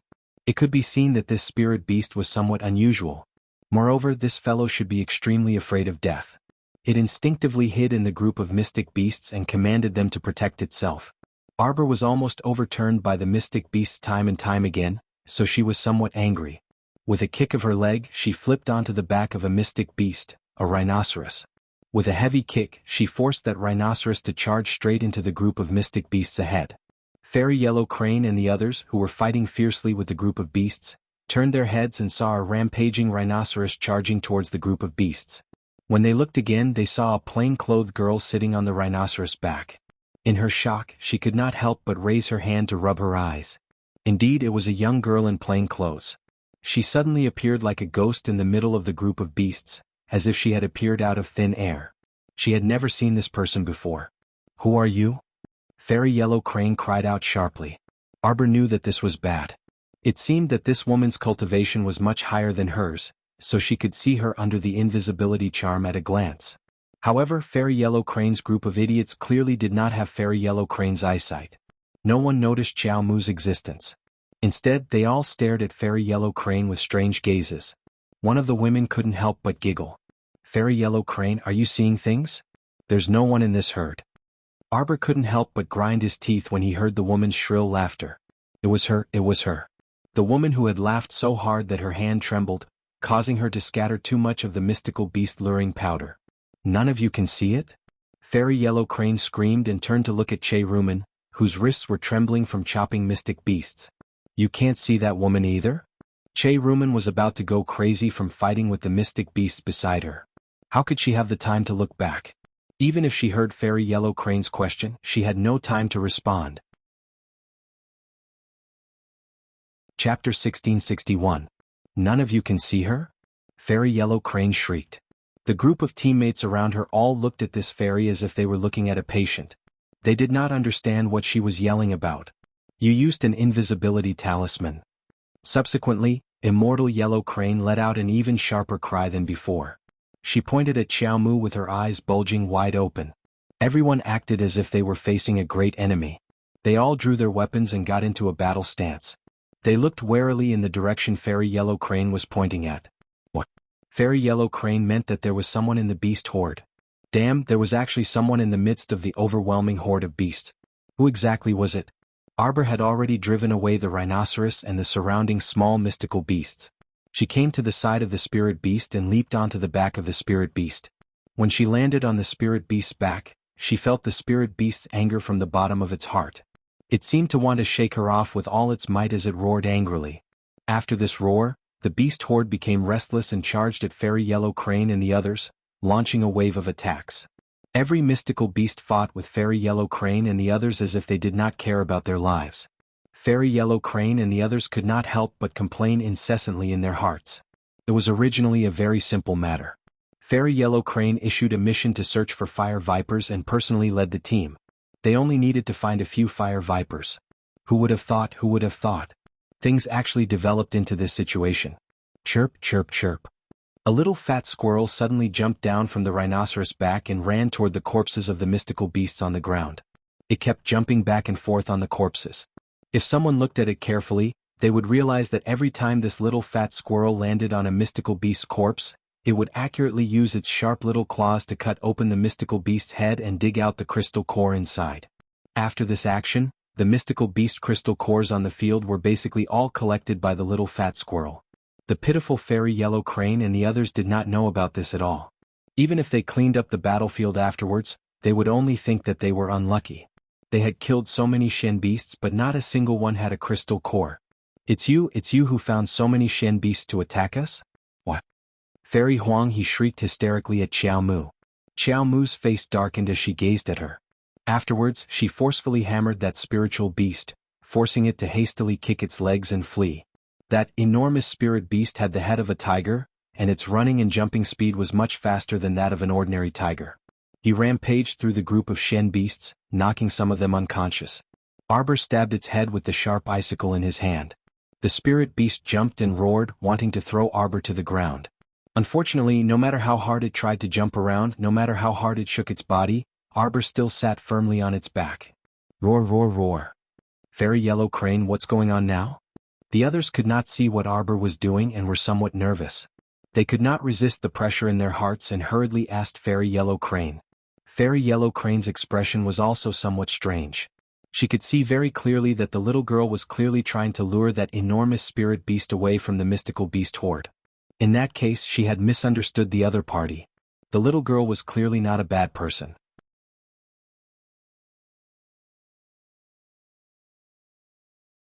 Chapter 1662. Not only was the little girl not bad, she was even very virtuous. Seeing how she dared to fight for these people she had never met, taking the lead to attract the spirit beast's attention. What a virtuous child she was. Little girl, I'll help you. Fairy Yellow Crane immediately shouted. Just as she was about to fly up and give Arbor a hand, Che Ruan fell to the ground with a heavy thud. A large head came into contact with the yellow soil with a loud thud. The sound of the impact caused Fairy Yellow Crane to stop in her tracks, and she turned to look at Che Ruan. On the other hand, Xiao Mu turned to glance at that Fairy Huang He.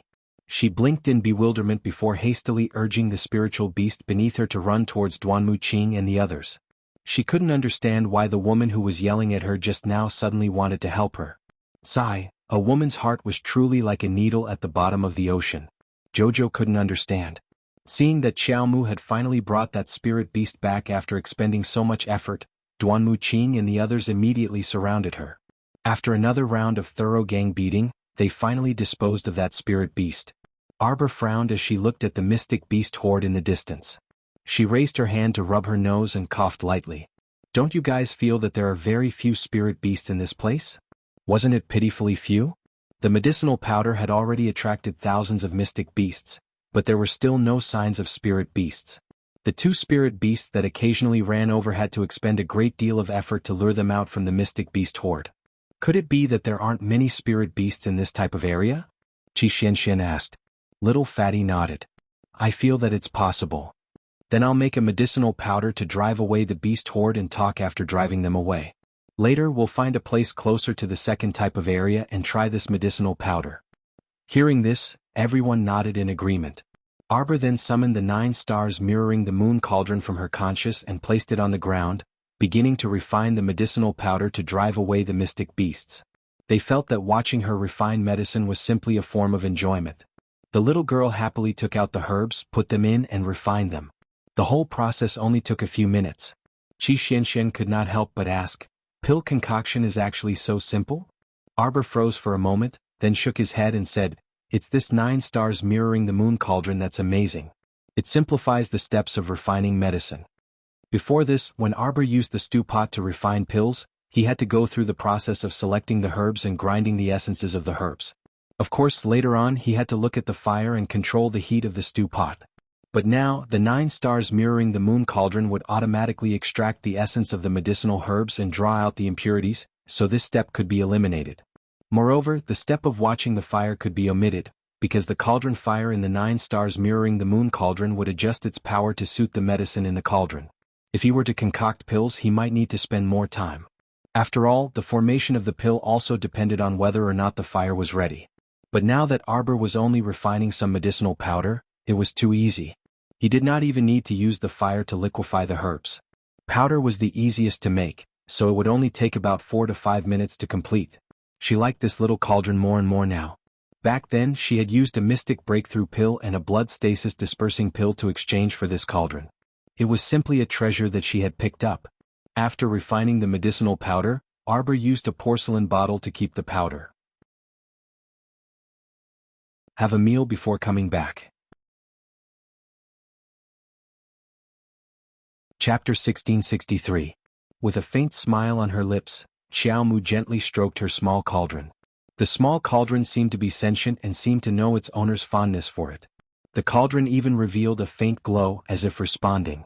With a whoosh, she recalled the small cauldron back into her conscious. Arbor coughed lightly and looked up at Qi Xianxian and the others. Go a little further away. The smell of this medicinal powder might not be too pleasant. It was more than unpleasant. The stench was simply overwhelming. Once the medicinal powder was scattered, everyone looked like they were constipated. When Arbor finished scattering the medicinal powder calmly and returned to their side, Qi Xianxian and Qi Xianxian stared at each other. Qi Xianxian covered her nose and looked at her curiously. Qiao Qiao, don't you stink? Wasn't that stoic face too calm? Arbor shook her head and glanced at little Fatty, who was puking from the stench. She replied very seriously, oh, I blocked my 5 senses so I don't smell anything. What? Mata, little Fatty, and Qi Xianxian looked at Arbor in bewilderment. Don't you think this little thing is a scam? Wouldn't it have been fine if she had also blocked their 5 senses from the start? Why did she have to tell them to go a little further away with a straight face? It was as if they wouldn't smell anything if they walked a little further away? On the side, Duanmu Qing couldn't resist bursting into laughter. He stared at Arbor for a long time. He wondered if it was his misconception. He kept feeling that this little girl had been intentionally or unintentionally avoiding his gaze the entire time. When Duanmu Qing thought of this, he couldn't help but frown. Arbor glanced at Mata and the others indifferently.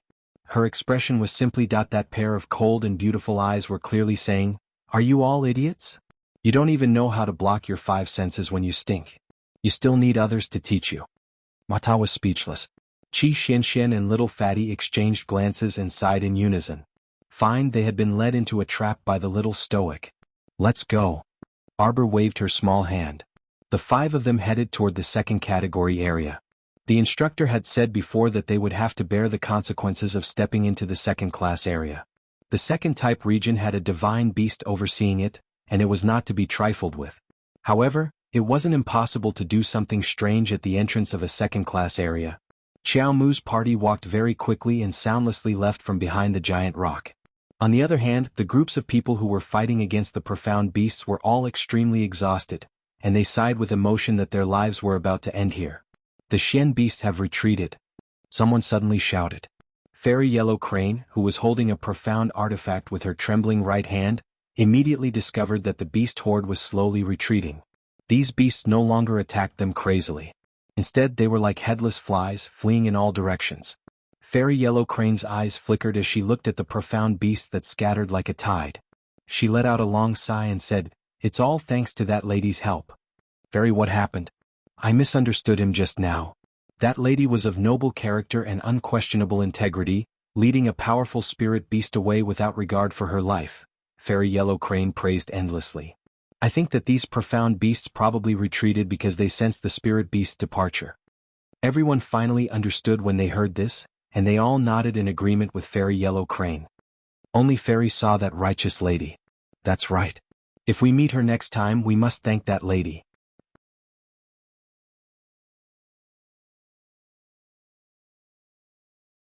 Chapter 1664. Fairy Yellow Crane nodded with a smile when she heard this. She lowered her head to look at the mystic beast corpses by her feet.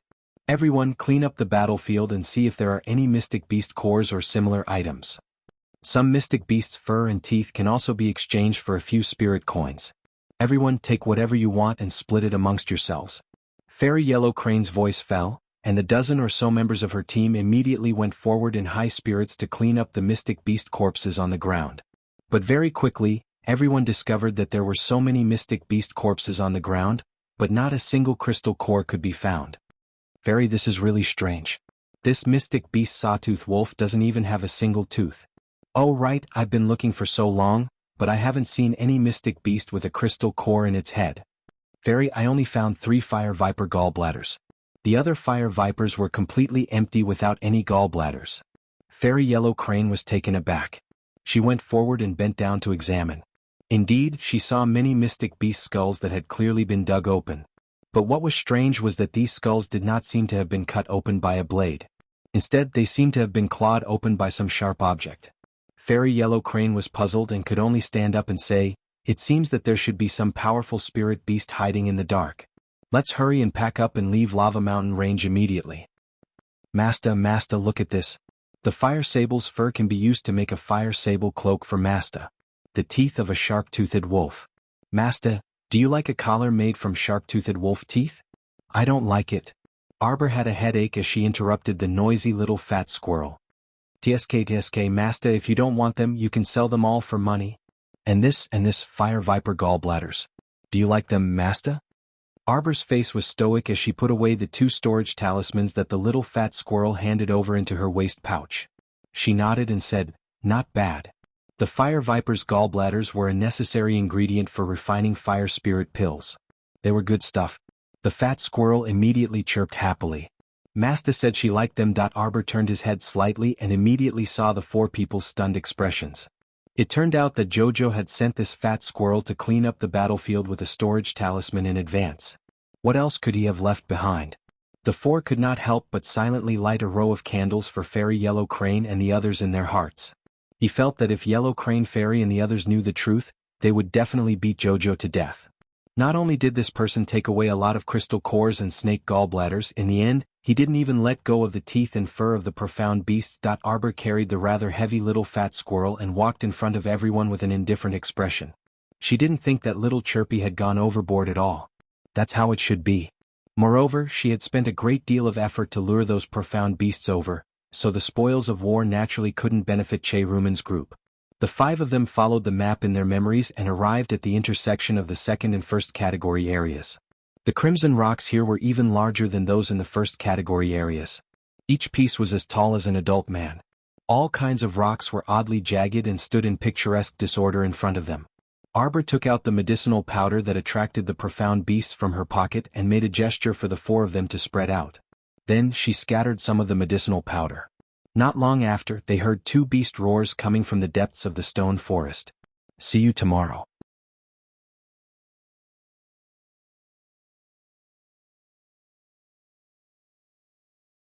Chapter 1665. The night was already completely dark. This time, the amount of medicinal powder that Arbor scattered was considered moderate. Following the smell, only a dozen or so mystic beasts and 3 spirit beasts ran over. They only took care of those 3 spirit beasts and released the rest. The night in the lava mountain range was very unbearable. Because once night fell, the temperature of the entire mountain range was even hotter than during the day. During the day you felt like you were in a huge furnace, sweating profusely when you moved. Then at night you would find yourself in the center of the furnace. Even if you just lay there motionlessly, you would still feel so hot that you wanted to pant. Everyone leaned against the rocks to rest. Just sitting there made their chests feel stuffy and suffocating. Their bodies felt as if they were being roasted in a raging fire, unbearably uncomfortable. Arbor made a self-made ice ball. After it was melted by the heat of the lava mountain range in less than a minute, she stopped wasting her mystic energy. Anyway, it was not very useful to make it. It would be evaporated by the heat in minutes. Arbor also leaned against the rocks to take a nap, replenishing the energy that she had expended. She planned to wait until daybreak to scatter the medicinal powder to attract the spirit beasts and walk right into the trap. To them, they had already hunted 5 spirit beasts on the first day. To them, the mission was already completed quite well. They would strive to complete the mission tomorrow. At that time, they would be able to contact Wei Wei. Master Silver, do you want me to drag you to Paradise Planet to sleep? Little Tree Chiochio's voice rang in Arbor's ears. Paradise Planet was naturally full of spring all year round. It was also densely packed with mystic energy, making people feel very comfortable all year round. It was just that Arbor did not want to run to Paradise Planet whenever she encountered any trouble. Moreover, it was just that the resting environment was slightly worse now. Compared to her previous life, she had struggled to survive even in the worst environment. How could she be so pampered in this life? She shook her head resolutely. She could endure it. She must not spoil herself. That was not good. Then Master, can I give you a sip of Chiochio's newly brewed spirit tea? Miss Chiao smacked her somewhat dry little mouth, and her eyes immediately brightened. She used her mental power to communicate with Chiochio. Chiochio, the spiritual tea tree can already be picked? That's right. The first batch of spirit tea leaves has already been picked. However, there are only 30 tails. It's only enough to drink 500 times. 30 tails was too little. As expected of the precious spiritual tea tree, its yield was pitifully low. Master, don't worry. The spiritual tea tree can be picked once every half a month. In the future, after our Paradise Planet is transformed into a spirit realm, the production of spirit tea trees will probably double. That's only 60 taels of silver, Arbor complained in his heart. Would you like a cup to refresh yourself, Master? Chiochio's voice carried an endless persuasion. Miss Chiao nodded, baffled. Then, a cup of spiritual tea with white steam rising from it was delivered to Arbor. It turned out that Chiochio had already prepared everything and was just waiting for her to nod her head. The faint spiritual energy mixed with the faint fragrance of tea drifted in the scorching air. Arbor sniffed it and only felt a lingering tea fragrance. She took a light sip and felt her entire body become incomparably comfortable. In a split second, more than half of the exhaustion in her body disappeared. This was too effective. Arbor lowered her head to glance at the spiritual tea and drank it all in one go.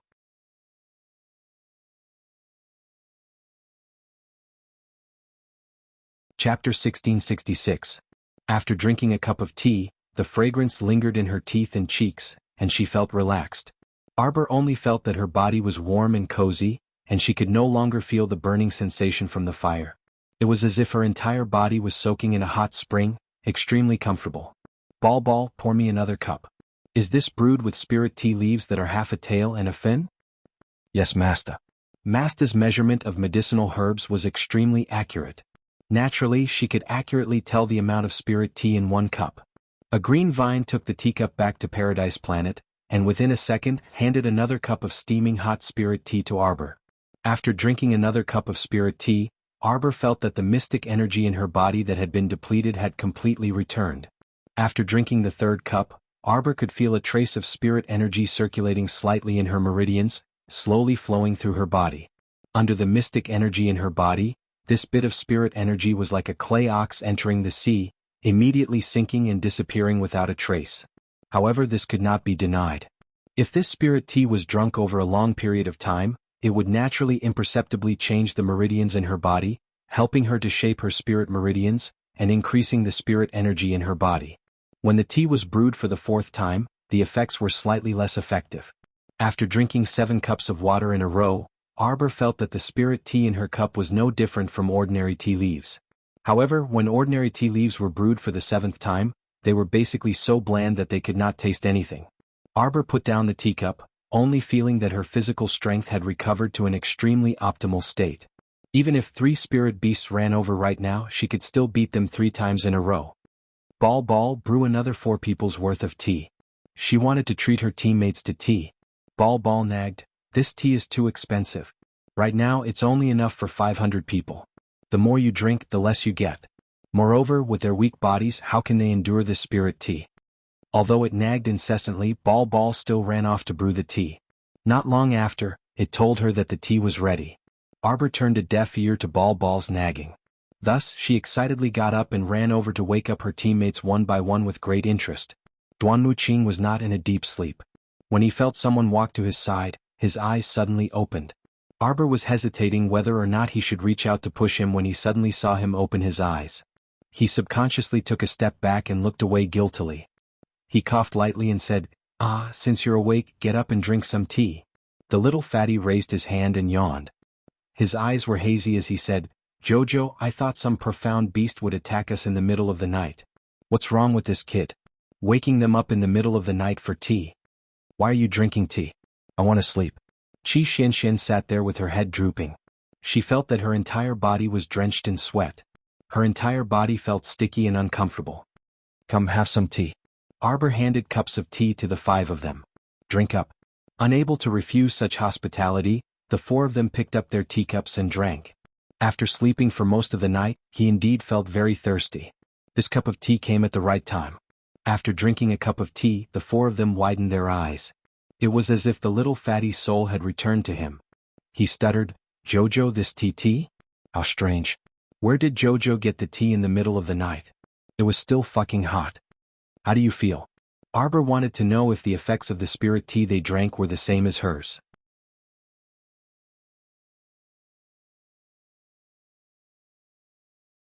Chapter 1667. This feeling is too good. Little Fatty slapped his thigh, feeling his spirit lift. I feel as comfortable as if I'm soaking in spring water. Suddenly, I don't feel the scorching heat anymore. Qi Xuanxuan's eyes lit up. She felt that the sticky and smelly sweat all over her body seemed to have disappeared. Even though she was sitting on top of the lava mountain range, she could still feel the cool and refreshing night breeze. Right, what kind of tea is this? It's too magical. What's up with the 36,000 small pores all over her body and the comfortable feeling? Arbor took out a teapot and filled the teacups in front of the 4 of them. Another cup. The 4 of them hurriedly reached for the cups. They didn't care about talking anymore, nor did they care about whether it was hot or not. Like cows drinking water, they gulped down another cup. How do you feel? Arbor asked again. I feel that my whole body is filled with profound energy. The profound energy that was consumed earlier has all been recovered. Little Fatty stuttered, his eyes filled with disbelief. This was too fast. Even the profound recovery elixir wasn't this effective. The profound recovery elixir that was sold on the market could only recover 1/10 of one's profound energy. And this ordinary cup of tea actually soothed the profound energy in their bodies by 100%. My God, what kind of tea is this? While holding a small notebook and brush, Qiao Mu earnestly recorded down the effects of the medicine. In other words, the first cup of this spiritual tea could open up the human body's limbs, bones, and meridians, making you feel as if you were bathing in a hot spring. The second cup would restore your whole body's strength. The third cup's effect was to inject a little spiritual energy into the body. After drinking it, the effect wouldn't be too great. Arbor kept the notebook and looked at the 4 dumbfounded people. The 4th cup's effect isn't too great. Do you still want to drink it? What a joke. If they still didn't know that this tea was extraordinary, then they would definitely be fools. With such good tea, how could they not drink it? Moreover, Jojo only said that the effect wasn't great. He didn't say that it was completely ineffective. Of course they couldn't waste it. Seeing the 4 of them nod their heads in unison, Arbor refilled their glasses. Just like her, he drank 7 cups of water in a row. His stomach was probably filled with tea. Arbor waved his hand and said, Go to sleep. What was laughable was that the 5 of them seemed to have been injected with chicken blood and were in high spirits. How could they still sleep? After tossing and turning for a while, Arbor suddenly got up from the rock. The other four also sat up and looked at her speechlessly. Ahem. Arbor coughed lightly with an indifferent expression. Why don't we scatter some powder now and provoke some spirit beasts to fight? Good idea. Qi Xianxian immediately agreed. Now that her eyes were clear and her mind was clear, she did not feel sleepy at all. It was useless to just lie there and roll around. She might as well get some spiritual beasts to continue with the mission. Seeing that the four of them had no objections, Arbor took out a porcelain bottle filled with medicinal powder from his pocket and sprinkled it. It was an exciting night. In the middle of the night, the entire lava mountain range was restless. Many beasts ran towards Arbor and the others. The shadows of the mystic beasts galloping in the forest affected Fairy Yellow Crane, Che Rumen, and the others. They had no idea what was going on. They only knew that the mystic beasts in the entire lava mountain range were very busy tonight. Chapter 1668. At the first glimmer of dawn, the 5 people harvested 3 more spirit beast corpses. Arbor stuffed them into his storage talisman. After a night of torment, the 5 people were a bit exhausted, but thankfully they had a decent harvest. Looking at this mission, they basically completed 70% or so. Mata was incredibly happy. He flipped the spirit beast meat on the grill with one hand and said with a smile, "Oh my god, I never knew that the entrance test could be played like this. Compared to our entrance test this time, TSK, my entrance test back then was filled with trials and tribulations and was extremely bitter." The other 4 people were currently sitting around the grill with their eyes closed to recover the mystic energy in their bodies. Sweat trickled down their foreheads. The spiritual tea had been consumed in their bodies for an entire night and had already been completely consumed. They once again felt the unbearable scorching heat in their surroundings, but no one asked Arbor about last night's spiritual tea, nor did anyone ask Arbor for that spiritual tea to drink. Arbor inwardly felt that although these teammates of his looked silly, they were actually quite reliable. After drinking the spiritual tea and going through an entire night of fierce fighting, everyone felt that their cultivation had improved slightly. Qi Xianxian also sensed that the barrier to her peak level 13 mystic cultivation was already on the verge of breaking. She opened her eyes joyfully and said, I think I'm about to advance." The little stoic also opened her eyes when she heard this, and a faint smile appeared in her eyes. She took out a mystic breakthrough pill and handed it to her. "Eat it. I'll guard you. Advance." She only said a few words, but it made Qi Xianxian feel extremely moved. Qi Xianxian nodded at her but didn't say any words of gratitude. She only took the mystic breakthrough pill and consumed it without hesitation. Then she closed her eyes again and blocked her 5 senses, entering a vacuum cultivation mode to advance. Soon, Xiaomu clearly saw waves of mystic energy drifting over from above the stone forest. Mystic energy from all directions was swarming into Qi Xuanxuan's body. Instructor Wei Wei, who was sitting quietly on a huge rock in the lava mountain range, suddenly opened his eyes. He raised his head to look at the restless profound energy on the mountain range and muttered to himself, "Someone actually advanced in the lava mountain range?" Wei Wei closed his eyes again, ignoring everything around him. In the other room, Fairy Yellow Crane looked at her teammates with a pale face and said, "Let's leave the lava mountain range now. Last night was really lively. All the Xian beasts in the entire lava mountain range have heard the news, haven't they? They couldn't sleep well that night." Originally, she had already obtained 3 fire vipers' gallbladders yesterday. After completing the mission, she could immediately leave the lava mountains. However, it was already late at night, and it wasn't safe to walk in the lava mountain range at night. Therefore, Fairy Yellow Crane decided that everyone would endure for one more night.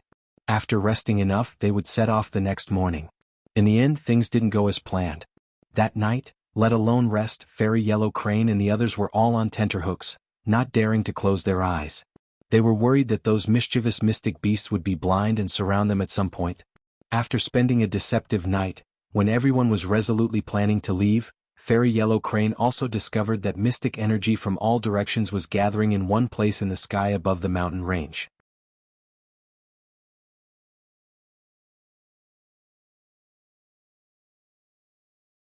Chapter 1669.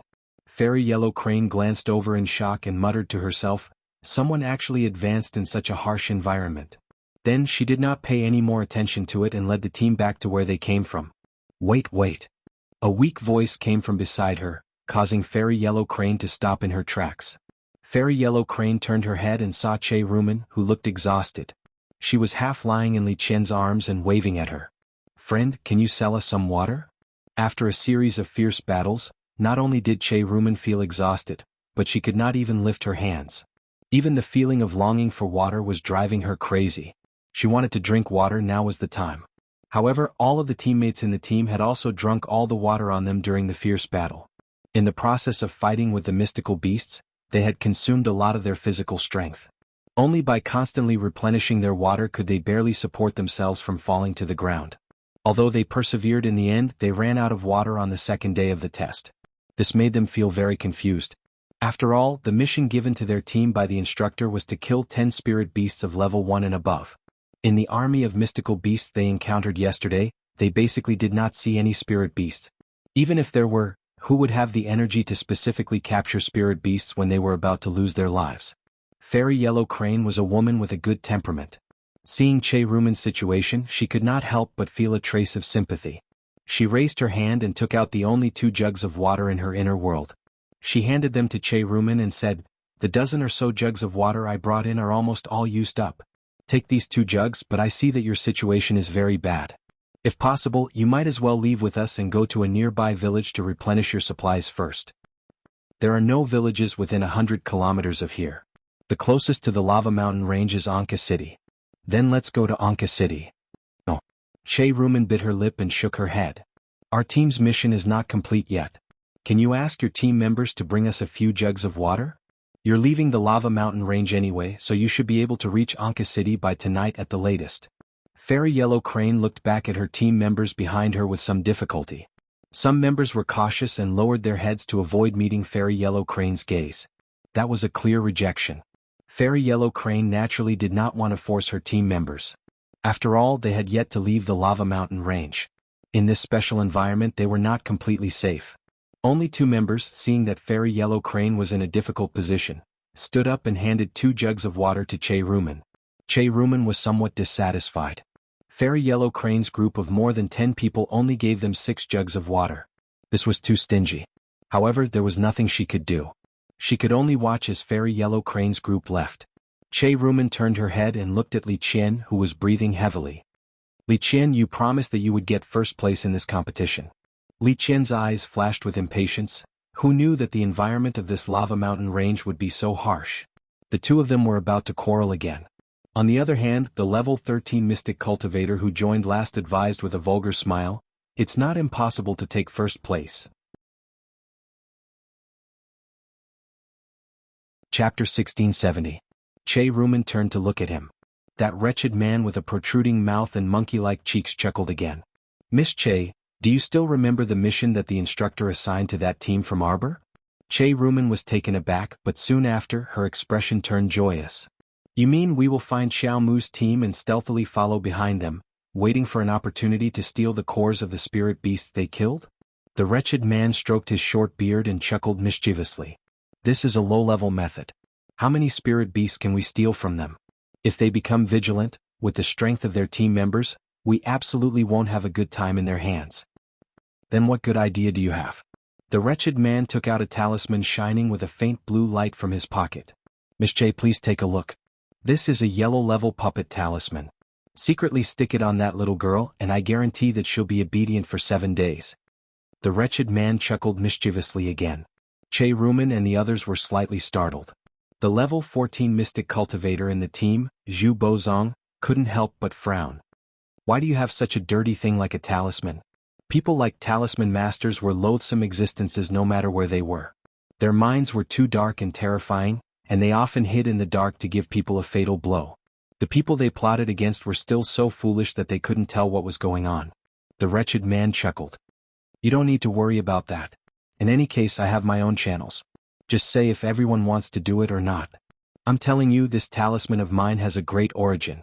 The great master who made the talisman has a much higher cultivation than that little girl surnamed Xiao, so he can definitely make her fall for it without anyone noticing." Ha. After speaking, he took out another talisman from his pocket. "This is an invisibility talisman. I bought it in the black market by chance. If not for Fairy Huanghe's reminder, I would have forgotten about the invisibility talisman." The wretched man glanced at Li Qian. "How about it, young Master Li? Do you want to do it? Do you dare to do it? You want me to put on an invisibility charm, sneak up on Arbor, and use this puppet charm on her?" Li Qian immediately understood. Of course, among all of us, your cultivation is the highest, and your movements are the most agile. Young Master Li is the most suitable person to do this. Che Rumen gritted her teeth. Li Qian, let's do it this way. Li Qian couldn't help but frown, but he still couldn't go against Che Rumen's intentions. Will your invisibility talisman be discovered by others? After all, there was a level 3 spirit master in their team. The wretched man's eyes flashed slightly, and he immediately laughed. How is that possible? The invisibility talisman was absolutely invincible for a quarter of an hour. Don't worry, the talisman master who made this talisman is definitely not a level 3 spirit master. You definitely won't be exposed in front of Arbor's team. When he said this, it made people feel uneasy. Li Qian frowned. Unable to resist Che Rumen's pleading gaze, he decided to take the risk and give it a try. Where can we find Arbor's team? The wretched man's eyes flashed and he laughed mischievously. Too simple. We'll follow the mystic energy from the 4 directions cloud movement, and we'll naturally find that Miss Qiao. Che Rumen was startled and she couldn't help but ask in surprise, you mean the advancement movement is caused by her? The wretched man shrugged. Perhaps.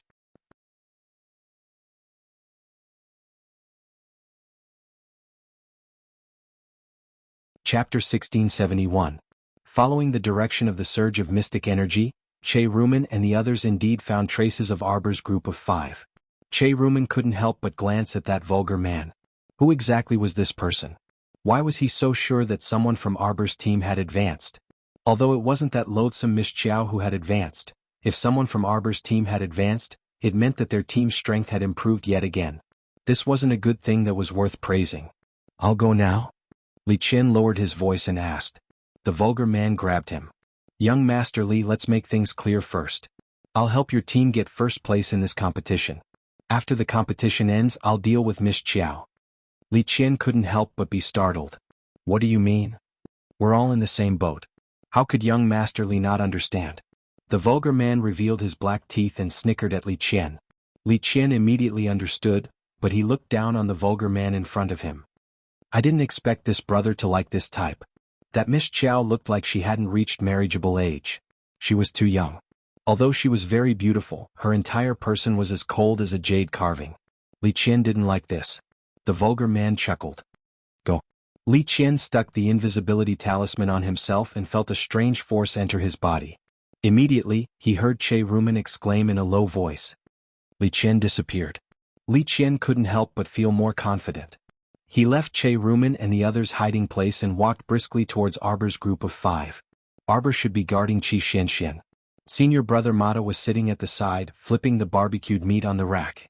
In the team, other than Qi Xianxian who was advancing with her eyes closed, the other 2 little fatty and senior brother Duanmu Qing were also meditating with their eyes closed. Li Qian exclaimed in a low voice. The heavens were helping him. He was originally worried that if senior brother Duanmu Qing was awake, things would be difficult.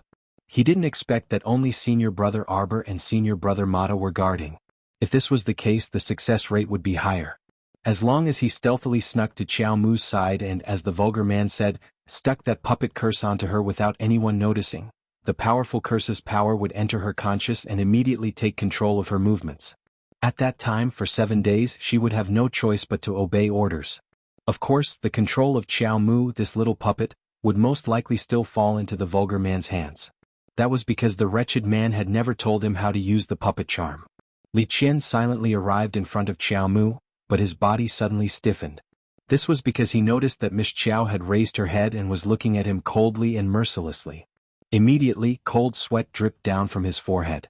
Why did it feel like this line of sight was substantial and had such penetrating power? Li Qian suddenly picked up a small grain of sand and flicked it at Arbor's feet. The sudden movement of the small gravel caused Mata, who was on the side, to swiftly look around vigilantly. After discovering that there were no suspicious humans or beasts in the surroundings, he raised a piece of spiritual beast meat and said to Qiao Qiao with a chuckle, Qiao Qiao, this spiritual beast meat is ready to eat. Do you want a piece first? You eat. Arbor glanced coldly at Li Qian, then closed her eyes. Li Qian heaved a sigh of relief. Damn, he thought Xiao Qing saw him. So he was overthinking.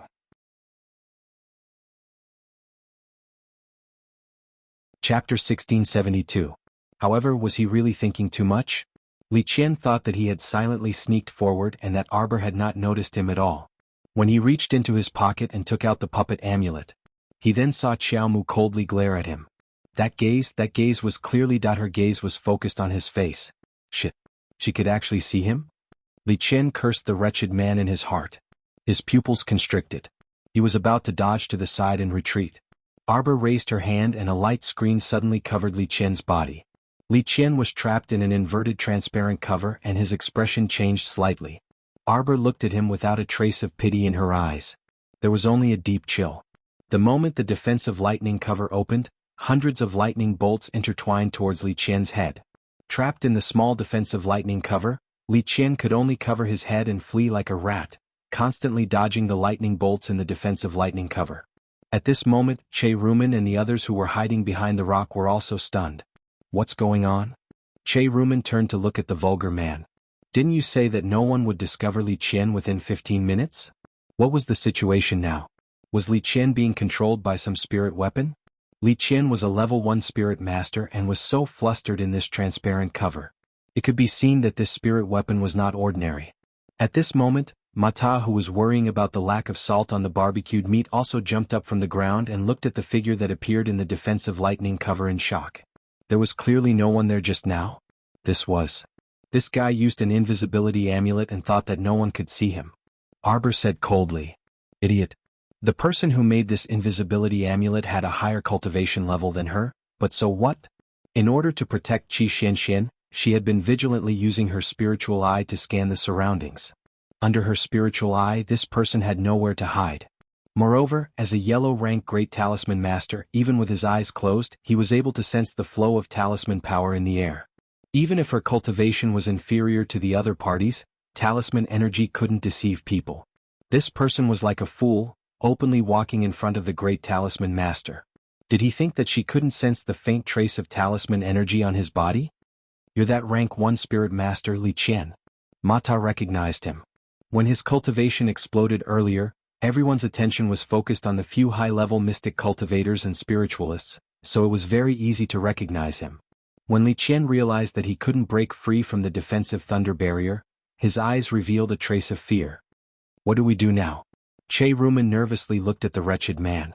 The latter rolled his dead fish eyes and snorted contemptuously. You're really too stupid. You've already been caught, but you still don't know how to throw out the talisman. But how did that woman discover Li Qian? Didn't you say? Che Rumen grabbed the wretched man and kept asking, but he gave her an impatient glance. What's the point of saying this now? The wretched man snorted. A level 1 spiritualist who used an invisibility amulet was actually discovered by a level 15 mystic cultivator. This is truly the biggest joke in the world. The wretched man still wanted to ridicule her, but Li Qian, who was trapped inside the defensive lightning cover, finally thought of taking out the puppet talisman that was floating with blue light from his sleeve. The wretched man sneered.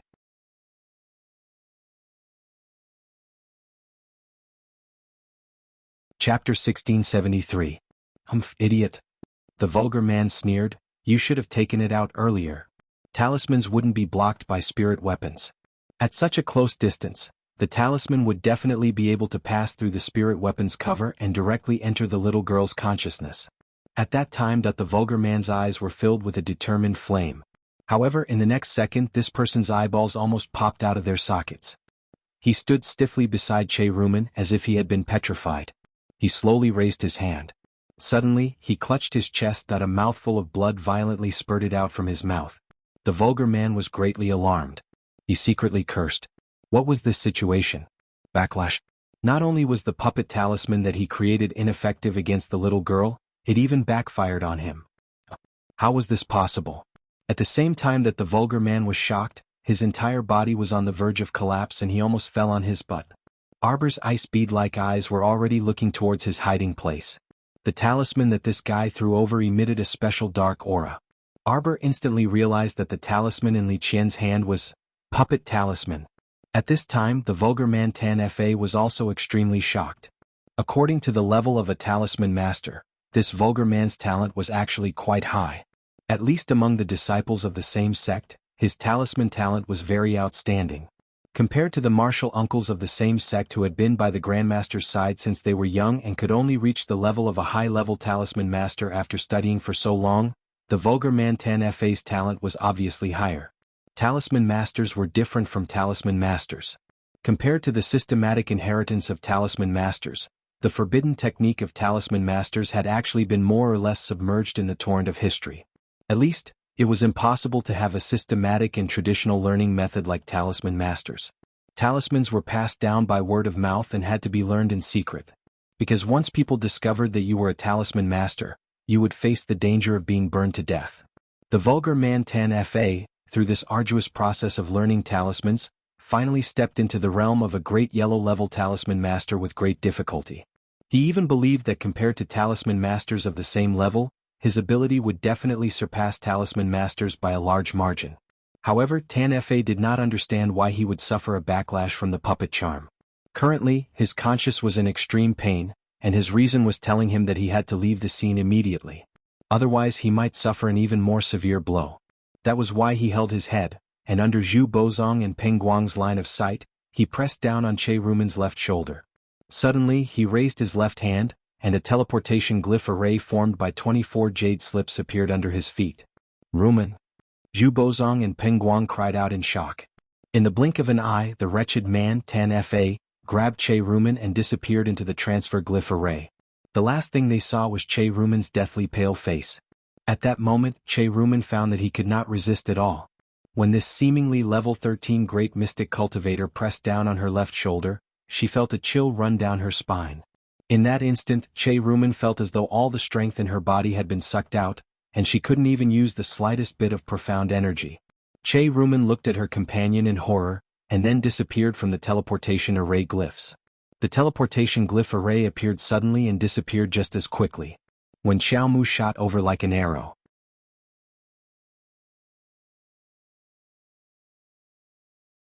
Chapter 1674. That wretched man who had secretly attacked her and wanted to use a puppet charm had already pulled the carriage and disappeared without a trace. Another transportation talisman array. A cold glint flashed through Arbor's eyes. The talisman patrician family had never given her the slightest bit of support or warmth, and had always been a hindrance to her. Several times, the people she wanted to deal with had escaped through the transportation talisman array. This caused Arbor's impression of the entire Mu family to worsen. She also had an increasingly bad impression of those so-called relatives of the Mu family that she had never met. Did that wretched man think that he could slip away with the transportation talisman array? A cold glint flashed through Arbor's eyes. Ordinary people naturally couldn't sense talisman energy, but for a great talisman master, it was really too simple to feel the flow of talisman energy. The black silk moved without wind, and Arbor's face was covered in frost. Zhu Bozong only saw that the girl standing in front of him had a talisman glowing with blue light suddenly ignited on the fingertip of her left hand. This was a tracking talisman that could lock onto a target based on talisman energy. As long as this wretched man didn't escape from Shuntian continent, then the tracking talisman would be able to record his position and transmit it to her within 3 days. Arbor coldly swept a glance over Zhu Bozong and Peng Guang. The latter trembled slightly and took a step back together. Zhu Bozong boldly raised his head under the pressure of her gaze. He carefully looked at the little girl and said, "Miss, this time our team leader was in the wrong, but you didn't suffer any harm. Can you release our teammate Li Qian?" Li Qian was still trapped inside the defensive thunder barrier. According to Arbor's style of doing things, how could she let go of someone who had deliberately tried to harm her? Just because they didn't succeed in harming her didn't mean that they were innocent. A cold glint flashed through Arbor's eyes, and she looked at the two with incomparable coldness. If you don't want to die, then scram immediately. Every injustice had its perpetrator and every debt its debtor. These two people didn't do anything to her, so she was clear about right and wrong. Naturally, she wouldn't retaliate against them. Of course, if these two people still didn't have eyes and wanted to continue making trouble for her, then she naturally wouldn't be polite and let them go. Zhu Bozong's expression changed slightly. "Miss Chiao, please show mercy. We were just tricked by that wretched man. That's why Captain Che was so stubborn and wanted to use this method to deal with you." "What's that person's name?"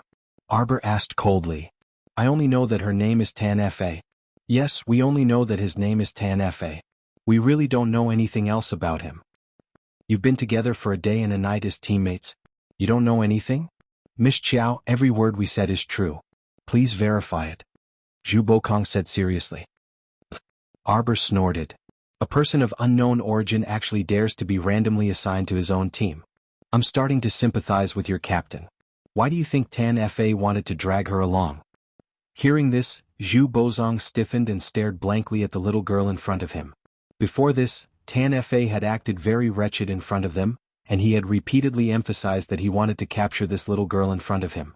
But in the end, the two of them didn't know how Tan Fa got injured, and actually dragged their captain away. This really made them very confused. Chapter 1675. The little girl's words now made their hearts in a mess. They, Che Rumen and Li Qian could be considered as long-term teammates. To tell the truth, in Shuntian continent where people are unfamiliar, having more friends means more paths, right? Now that they are a small team of 4, they still have some confidence in doing missions. If there are only 2 of them left, what are they going to do? You only have yourself to blame.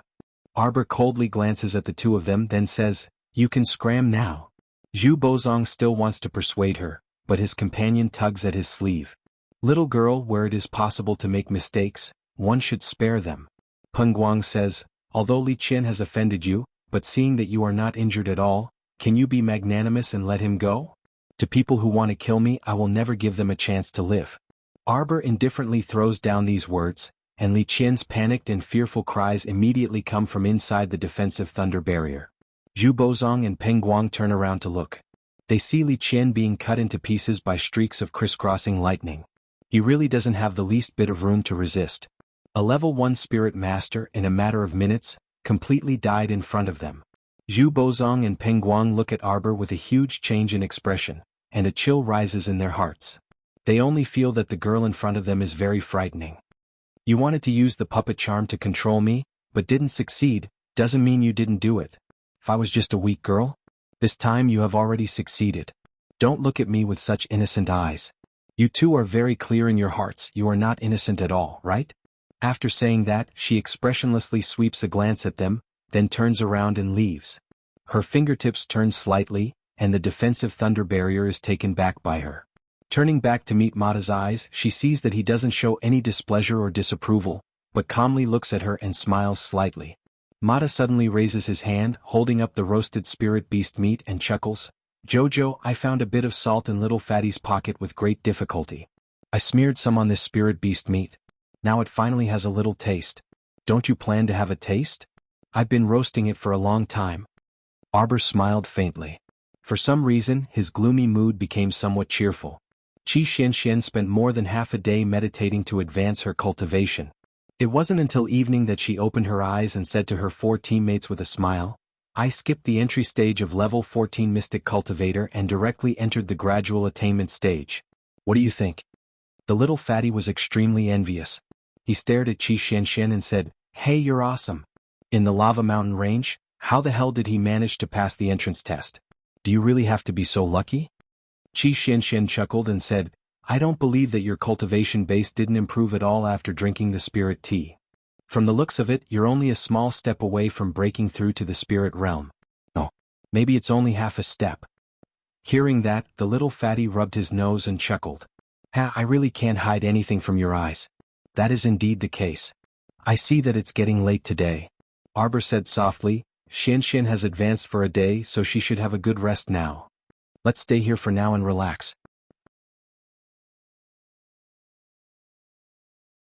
Chapter 1676.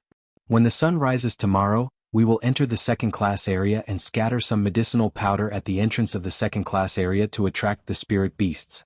By then we should be able to complete the mission by tomorrow morning. Okay. No one had any objections and nodded. Little Fatty said excitedly, we can finally leave this damn lava mountain range. Qi Xianxian looked at him with a faint smile. Is that so? You must know that after passing this test, it will be the day when we can truly live in the lava mountain range. Little Fatty's face stiffened and he cried bitterly, Sigh, from now on, we will be living in this furnace every day. It's so hot. Everyone burst out laughing. That night, the entire lava mountain range finally quieted down. Fairy Huang He's group was rather unlucky. They did not walk out of the lava mountain range. Instead, they looked worriedly at the red fog in the sky and looked at each other worriedly. His teammates who were sitting in a circle also looked pale. Their heads drooped and they seemed to be weak. Fairy, what should we do now? There's fog in the lava mountain range. It has blocked the way. If this continues, we will soon run out of food and water. Everyone had spent a long time in the lava mountain range. The water and food in their inner worlds were almost depleted. After that, they gave 6 bottles of water to Che Rumen and the rest. Fairy Huang, he could not help but feel a little regretful now. If she had known, they would not be able to leave the lava mountain range today. She would not have let her teammates give the water to Che Rumen and the rest. Now, they themselves had fallen into a predicament. But why would there be fog all of a sudden? Fairy Huang, he could not figure it out. I think that if this continues, all of us will collapse due to dehydration. We have to conserve our energy now. It's best if we meet up with the previous teams and see if there is a better way to get out together. Fairy Huang, he nodded slightly. The next day, early in the morning, Qi Xianxian and the rest saw Arbor brewing tea the moment they opened their eyes.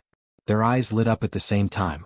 Arbor really did brew a pot of tea, and judging from the refreshing aroma, it was obvious that it was the spirit tea they drank before. Everyone tacitly agreed that Xiao Mu's spiritual tea and teapot must have been stored inside her storage talisman. They all felt that the spirit tea was very useful and were eagerly eyeing the spirit tea. Unexpectedly, Arbor also cooked vegetable soup and rice for them in the other 2 pots. When Arbor saw that they were awake, he looked back at them and said, "I made the soup casually. It might not taste good." However, she put a spirit bamboo shoot in it, which could be considered as making up for her poor culinary skills. Qi Xianxian hugged her and said emotionally, "Jojo, you've made us tea, soup and rice so early in the morning. Yes, it's great that you're here." Arbor didn't think she was that good. Anyway, she woke up early and had nothing to do, so she made them a pot of tea. Moreover, according to the progress of the mission, they should be able to complete the mission of killing the remaining 3 spirit beasts today. Then they could summon Instructor Wei Wei and bring them back to the academy. Who knew what the future would be like?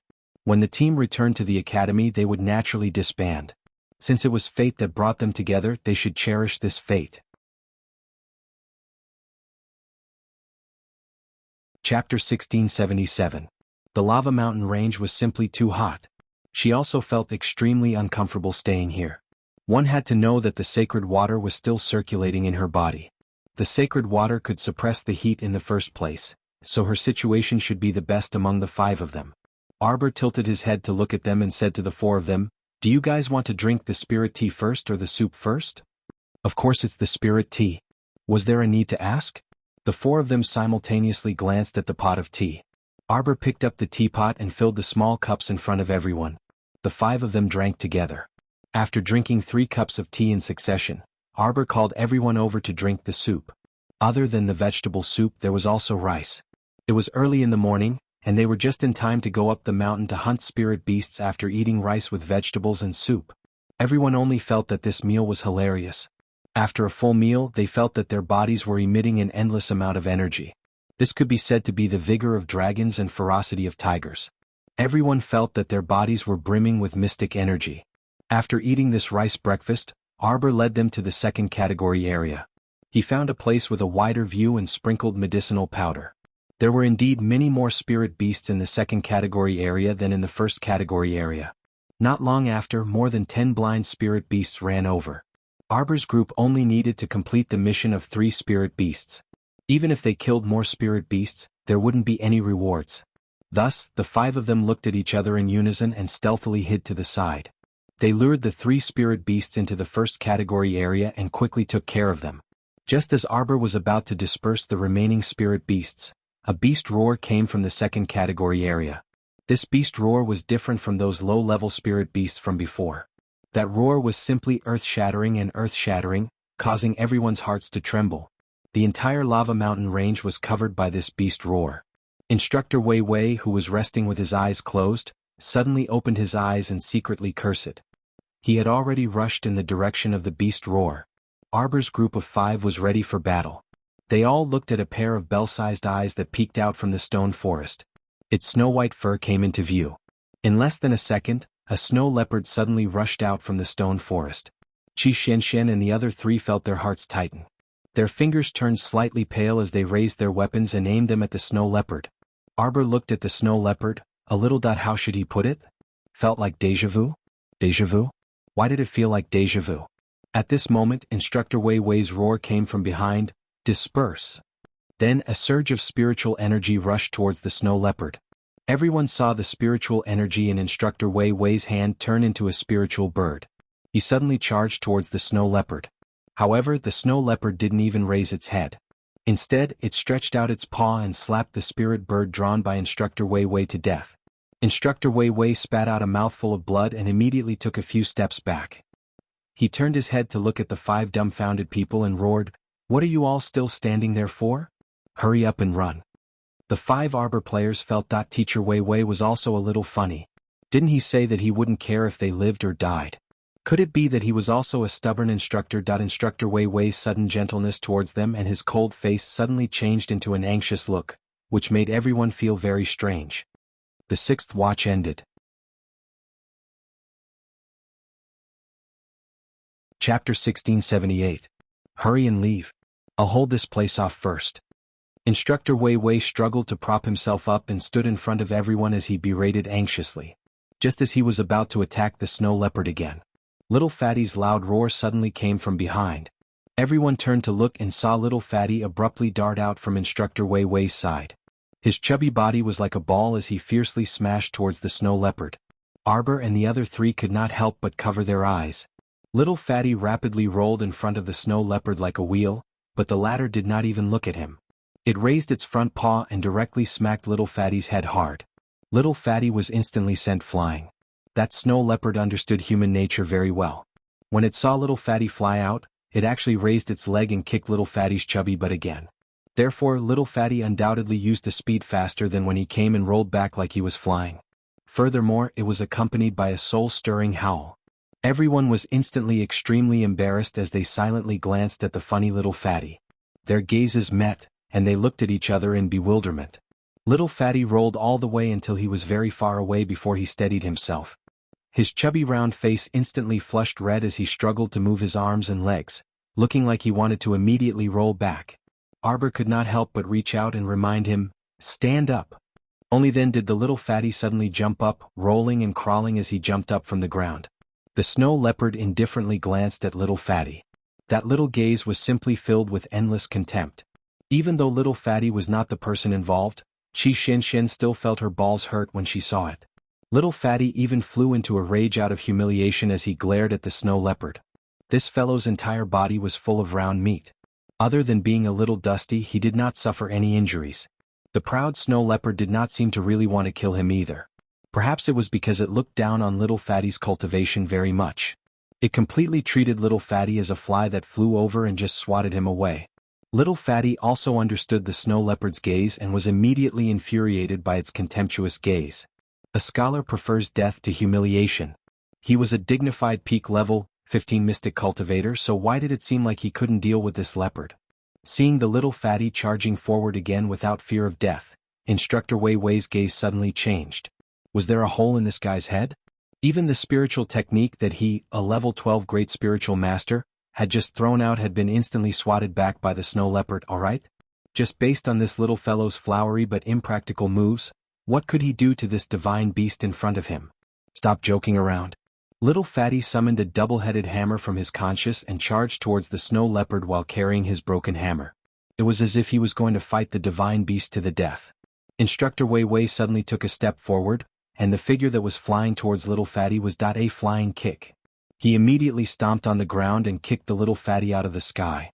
Arbor, Qi Xinshen, Duanmu Qing and Ma Ta were speechless. Little Fatty was caught off guard and was kicked in the butt by Instructor Wei Wei, causing him to fly even further away than before. He directly drew a gorgeous parabola in the sky. Thump. He fell headfirst onto the ground, almost falling like a dog chewing on mud. Speaking of which, Little Fatty's vitality was very tenacious. Chapter 1679. Although his buttocks were in extreme pain, he still jumped up immediately.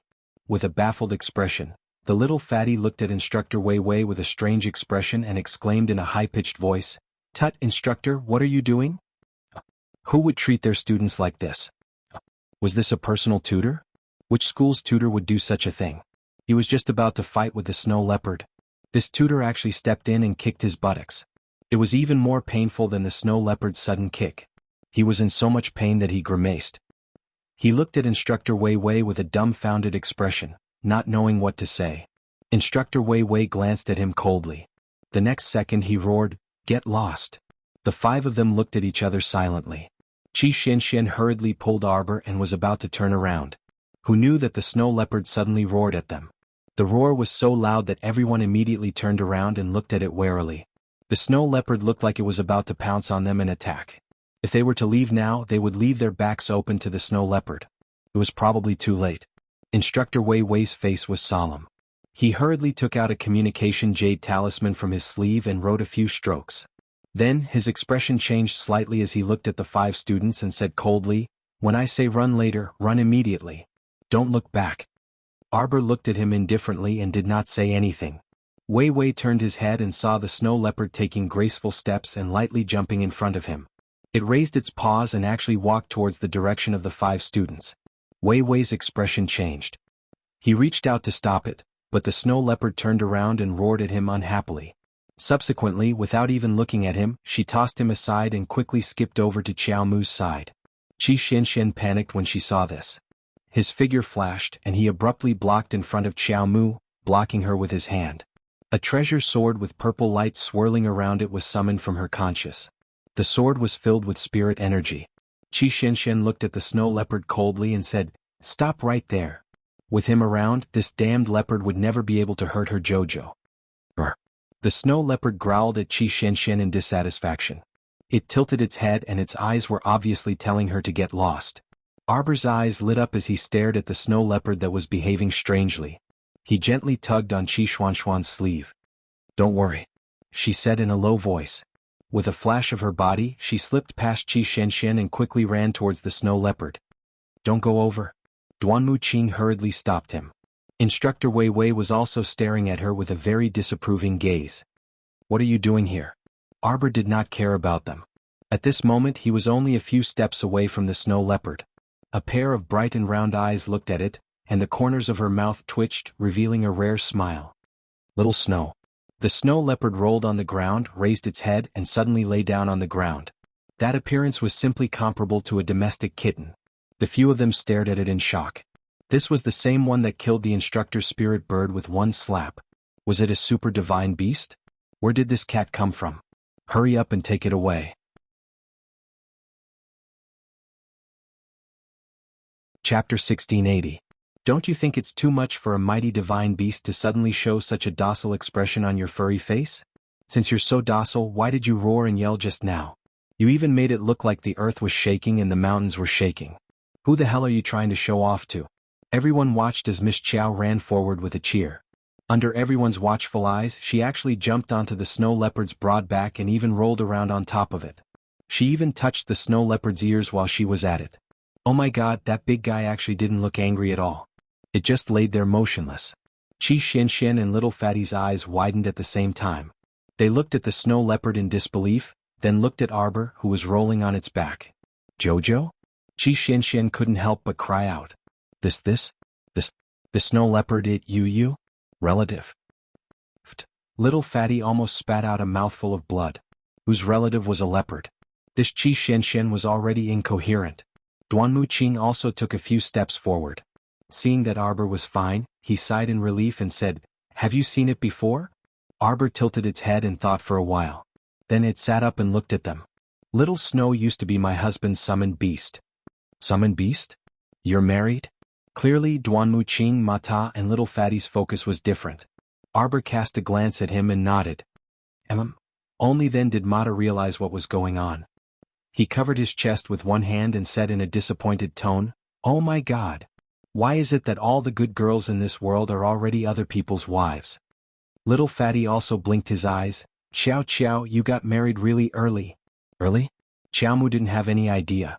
At that time, it was the crown prince who told her that they had been together for 7 to 8 years and that it was time to give them a title. "Yes, I'll definitely get married after I get married." "I've known my husband for 7 to 8 years, Miss Qiao said expressionlessly. After 7 to 8 years of being together, they were already an old couple. It was indeed time to give the crown prince a title.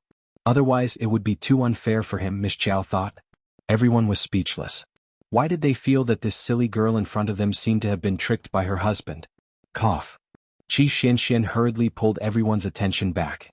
Shouldn't the main point be the summoning talisman? All right. Fatty's face lit up with joy. Jojo, you can draw summoning talismans. Arbor nodded. So, this teammate might have more than one beast by his side? Qi Xianxian and the other three shifted their gazes to Instructor Wei Wei's face. Wei Wei's expression was indeed somewhat stiff. He did not expect that the snow leopard in front of him was actually Miss Qiao's old friend. How could he endure this? Why didn't the two of them acknowledge each other earlier? That snow leopard even looked like it was about to attack. Wait, it seemed like this snow leopard had only waved its claws twice. It was their own conjecture that the snow leopard wanted to attack them. Actually, when the snow leopard first swung its claws at him, it used too much force and caused him to spit out blood. After that, it very politely controlled its strength. Even when it slapped little Fatty twice, it did not hurt him. Instructor Wei Wei was somewhat speechless. Training in the lava mountain range, a student could even meet her husband's summoned beast. With such a complicated relationship, Instructor Wei Wei expressed that it was a small world. You're tuning in to the Dreamy Chapters YouTube channel. We're so grateful for your support, and don't forget to subscribe to join us on this incredible journey through captivating stories. Your generosity through donations truly makes a world of difference, as it's the primary source of revenue that allows me to expand and enhance this channel for you. Thank you from the bottom of my heart for being a part of this adventure.